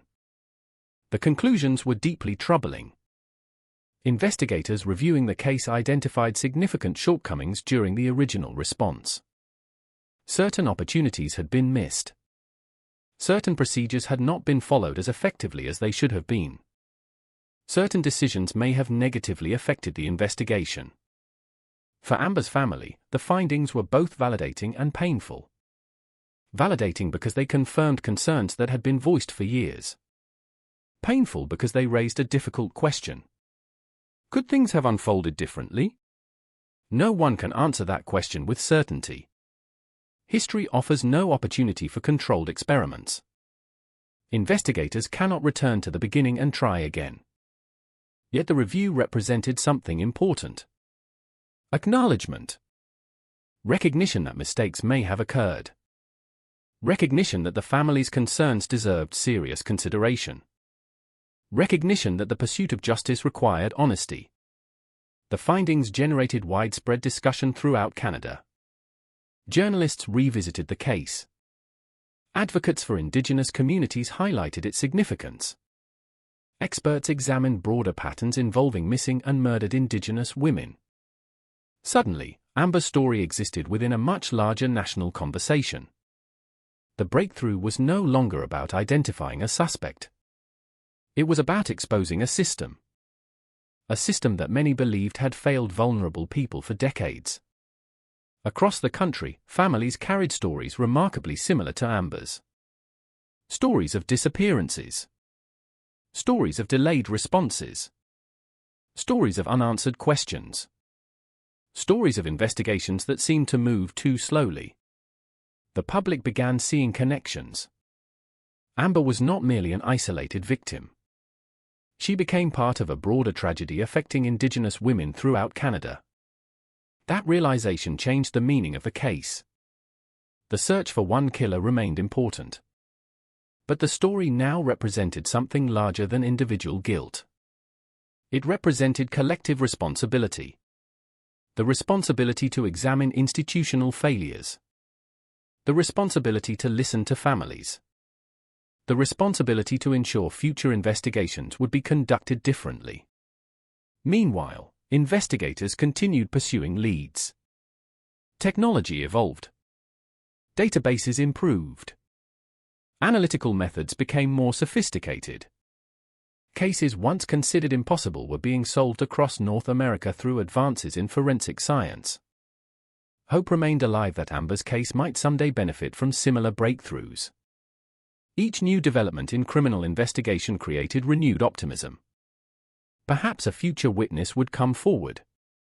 Perhaps new forensic techniques would reveal overlooked evidence. Perhaps someone who had remained silent for years would finally speak. The possibility never disappeared. And then there was the voice. Always the voice. Years passed, but the recording never lost its power. People hearing it for the first time experienced the same reaction as those who heard it years earlier. A sense of unease. A sense of frustration.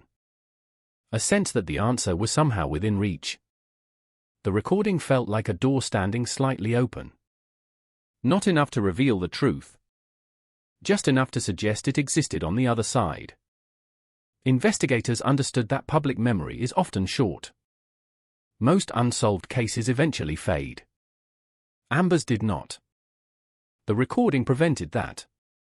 Each new generation of listeners encountered the mystery for the first time.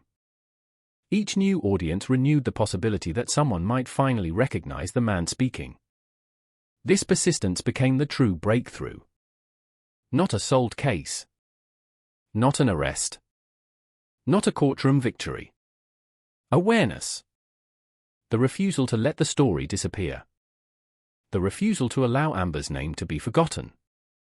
For years, the unknown man existed in the shadows. Anonymous. Unidentified.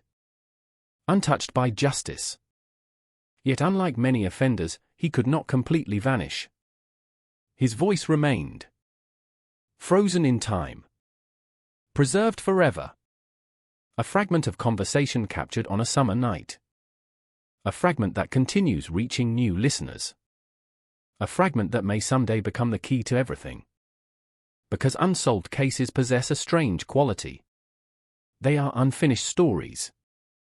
Most narratives move toward conclusions. Unsolved mysteries remain suspended between past and future. The ending has not yet been written. Amber's case exists in that space. The breakthrough was not the resolution investigators hoped for. It was something more complicated. The recognition that the search would continue. The recognition that the case mattered far beyond a single investigation. The recognition that one young mother's story had become a symbol of a much larger struggle. And so the years continued passing. The files remained open. The questions remained unanswered. The voice remained unidentified. But the silence that once surrounded the case had been broken. The country was listening. The family was still fighting. And somewhere beyond the reach of certainty, the truth continued waiting to be discovered. In most true crime stories, this is the chapter where justice finally arrives. The courtroom fills with reporters. Family members take their seats. Evidence is presented. Witnesses testify. Jurors listen. A defendant sits beneath the weight of accusation. Months or years of investigation finally converge toward a single moment. The truth is examined beneath bright lights. Questions receive answers. A verdict is delivered. The story moves toward its conclusion. But Amber Tucaro's case never reached that chapter. There was no arrest. No suspect escorted into a courtroom. No opening statement. No cross-examination. No jury deliberation. No sentence. Instead, there was an absence. A silence where justice should have been. And sometimes, that silence can be more painful than any verdict. For Amber's family, the years following her disappearance unfolded like an endless wait for a trial that never began. Every investigation carries an unspoken promise. The promise that if enough evidence is gathered, if enough work is done, if enough persistence is applied, eventually the person responsible will face consequences. That promise helps families survive unimaginable grief. It provides direction, purpose, hope. Yet in this case, the promise remained unfulfilled. The killer never appeared before a judge. The voice heard on the recording never identified itself. The man who drove through the darkness that August night remained hidden. As time passed, Amber's family found themselves trapped in a strange form of limbo. They knew she was gone. They knew her death had not been an accident. They knew someone was responsible. But they could not point to a name. They could not look into the eyes of the person who had taken her from them. They could not hear an explanation. They could not hear an apology. The legal process that so often marks the beginning of healing never arrived. Many people imagine justice as punishment. A conviction. A prison sentence. A guilty verdict. For families of homicide victims, justice often means something deeper. Recognition. Acknowledgement. Truth. The opportunity to finally understand what happened. Amber's loved ones were denied all of those things. Years continued passing. The investigation remained open. Public appeals continued. Yet the central mystery remained untouched. Who was the man in the truck? That question hung over every anniversary. Every birthday. Every family gathering. Every conversation about Amber. The unknown became part of daily life. In some ways, it became its own burden. Human beings are naturally drawn toward explanations. We seek causes. We search for reasons. We try to organize tragedy into narratives that make sense. Unsolved cases resist that process. They refuse to provide closure. They refuse to offer finality. Instead, they leave behind empty spaces. Amber's story contains many such spaces. The final moments of her life. The route taken by the vehicle. The identity of the driver. The circumstances surrounding her death. Entire sections of the narrative remain hidden. For investigators, those missing pieces represent challenges. For families, they represent wounds.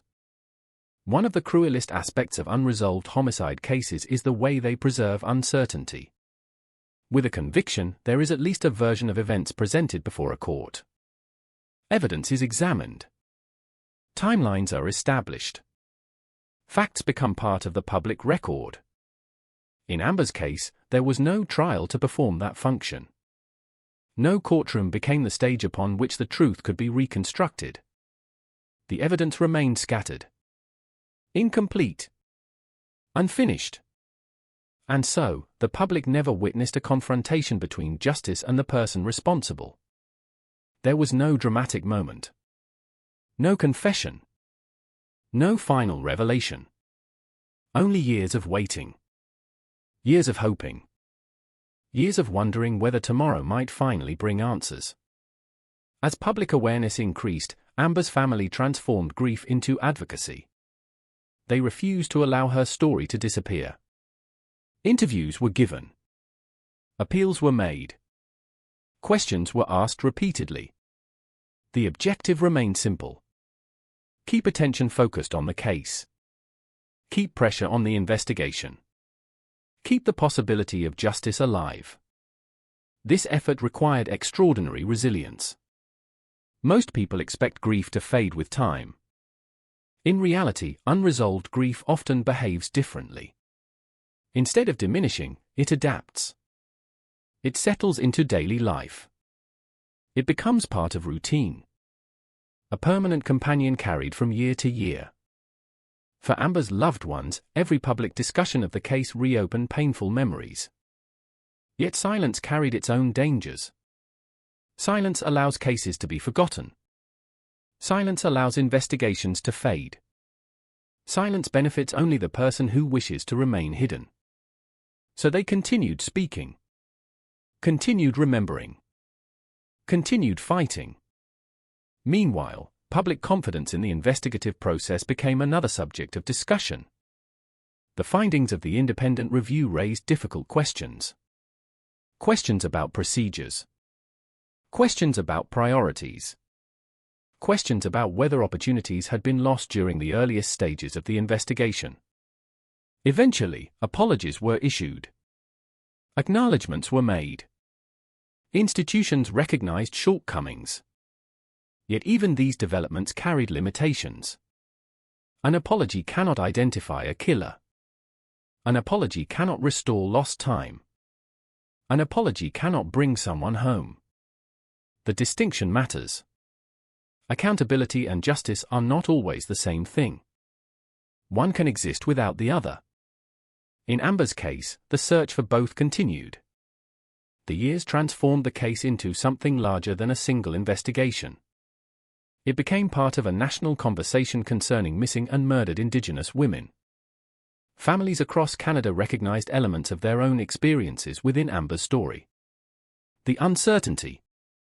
The frustration. The feeling of fighting to keep a loved one's memory alive.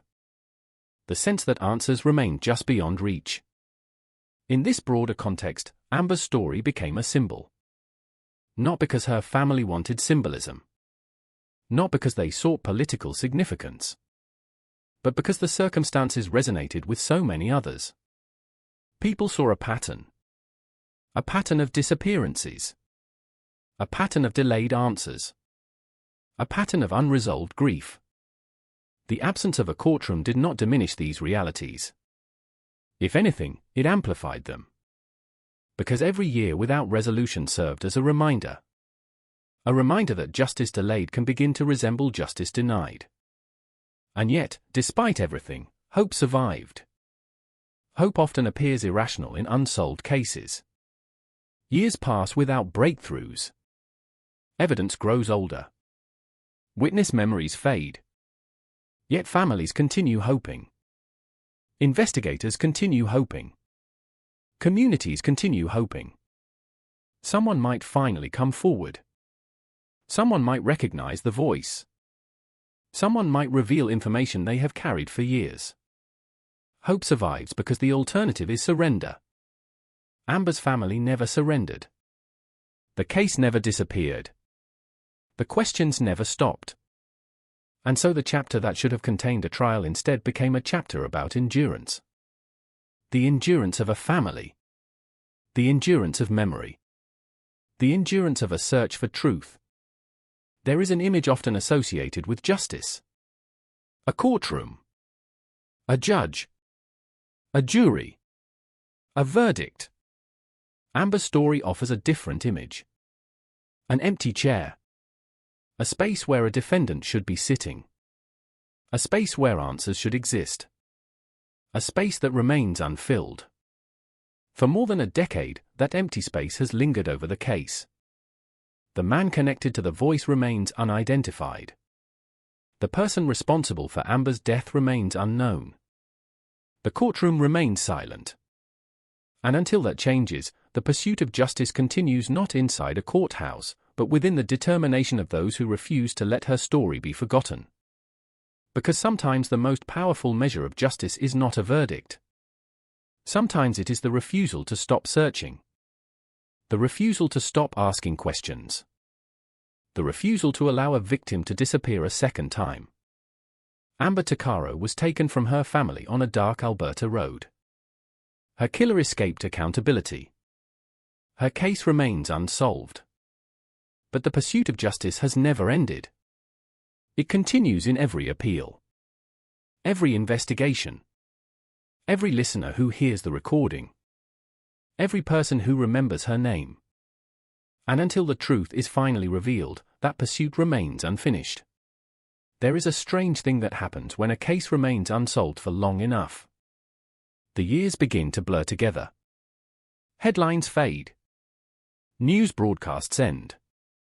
Investigators retire. Witnesses move away. Entire chapters of life unfold. Children become adults. Cities change. Roads are rebuilt. Buildings disappear. The world keeps moving forward. Yet somehow, certain stories remain frozen in time. Amber Tuccaro's story is one of them. More than a decade has passed since that August evening in 2010. The truck is gone. The road remains. The driver remains unknown. And somewhere within the vast landscape of Alberta, the truth continues to exist, hidden from public view. Cases like this force us to confront an uncomfortable reality. Not every mystery receives an ending. Not every victim receives justice. Not every family receives answers. Popular crime stories often teach us to expect resolution. A suspect is identified. Evidence emerges. The final piece of the puzzle falls into place. The audience leaves with certainty. Real life offers no such guarantees. Sometimes the story simply stops. The questions remain. The silence remains. The waiting remains. For Amber's family, that waiting has lasted years. Long enough for grief to change shape many times. Long enough for memories to become precious artifacts. Long enough for a young child to grow up in a world without his mother. That child occupies a unique place within this story. When Amber disappeared, he was only 14 months old. Too young to understand what had happened. Too young to remember the final days. Too young to realize that his life had been permanently altered. Children measure time differently than adults. A year feels enormous. A decade feels unimaginable. As the years passed, he continued growing. Learning. Changing. Experiencing milestones. The first day of school. Birthdays. Friendships. Moments of success. Moments of disappointment. Ordinary experiences that shape every human life.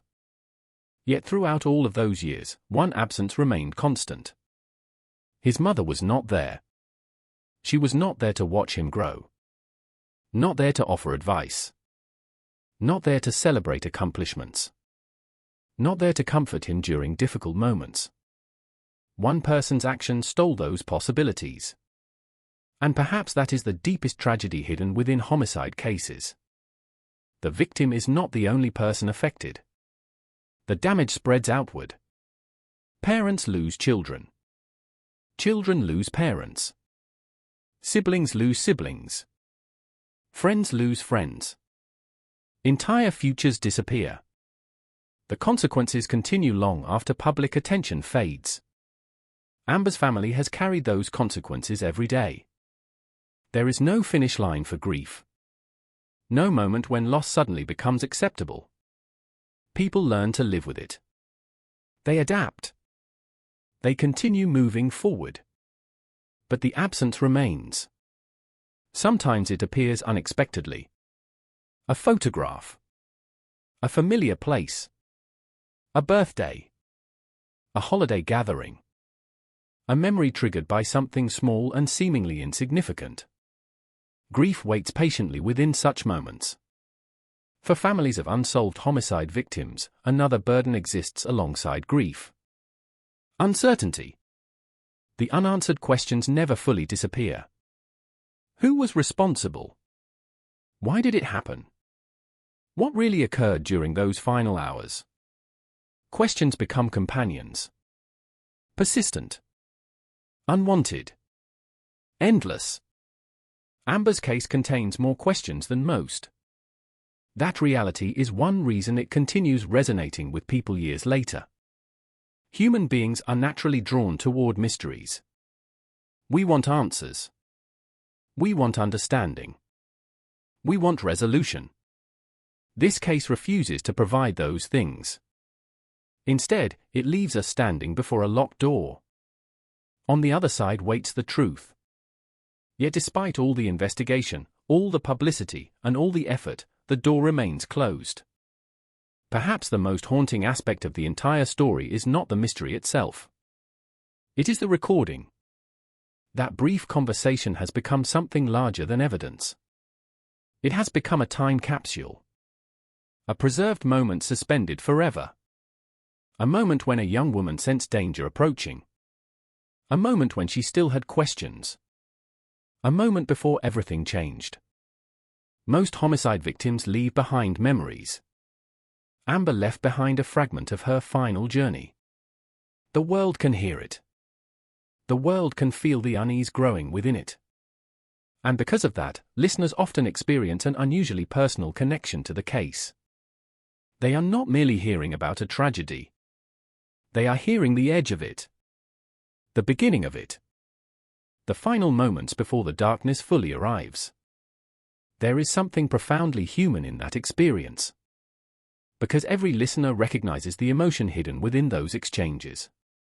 Instinct. The subtle feeling that something is wrong. The internal alarm that activates before logic catches up. Most people have experienced it at some point. A strange encounter.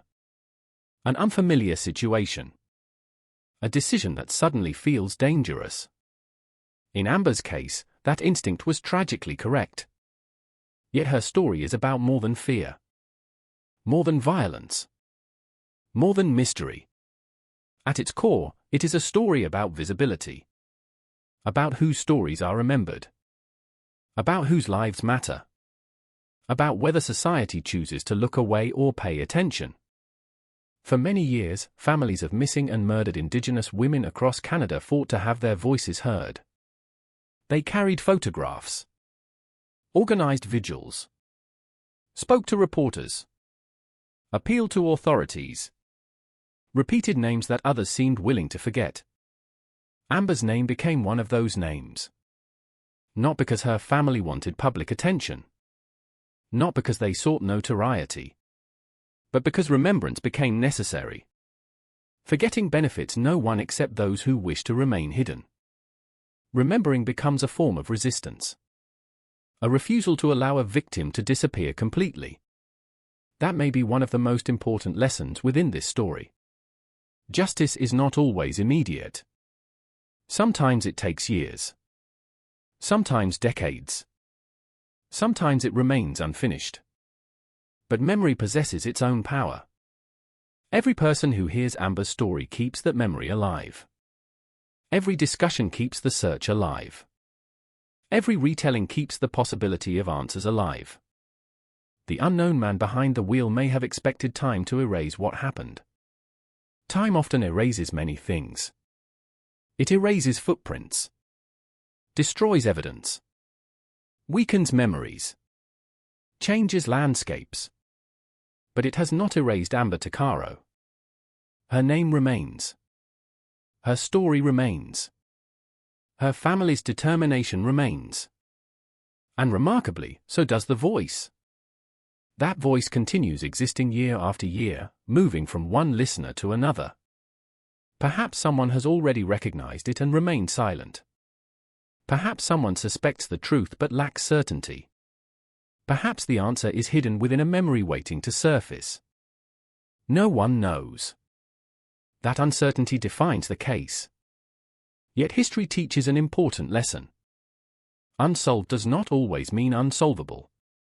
Across the world, investigators have solved crimes decades after they occurred. Witnesses have come forward after years of silence. New technology has revealed overlooked evidence. Old assumptions have collapsed. Truth has emerged from places nobody expected. Hope survives because such things happen. Whether that day will arrive for Amber's case remains unknown. But the possibility exists. And as long as that possibility exists, the story remains unfinished. Perhaps someday a name will finally replace the anonymous voice. Perhaps someday investigators will reconstruct the missing pieces. Perhaps someday a courtroom will hear evidence that has not yet been discovered. Perhaps someday Amber's family will receive answers. Until then, the case remains suspended between past and future. A mystery waiting for resolution. A wound waiting to heal. A story waiting for its final chapter. As we reach the end of this journey, it is worth remembering where it began. Not with a murder. Not with an investigation. Not with a recording. It began with a young woman. A daughter. A sister. A mother. A person whose life contained hopes, flaws, dreams, and possibilities. A person who should have had the opportunity to continue writing her own story. Instead, others were forced to write the ending for her. And even now, that ending remains incomplete. Somewhere beneath the vast Alberta sky, roads continue stretching across the countryside exactly as they did on that August night. Vehicles travel them every day. People come and go. Life continues. Yet hidden within that landscape is a mystery that refuses to disappear. A voice without a face. A crime without a resolution. A family without answers. And a young mother whose name still echoes through the years. Amber Tuccaro. Not a case number. Not a headline. Not merely a victim. A human being. Remembered. Mourned. Still waiting for justice. And perhaps, somewhere in the silence that remains, still waiting for the truth.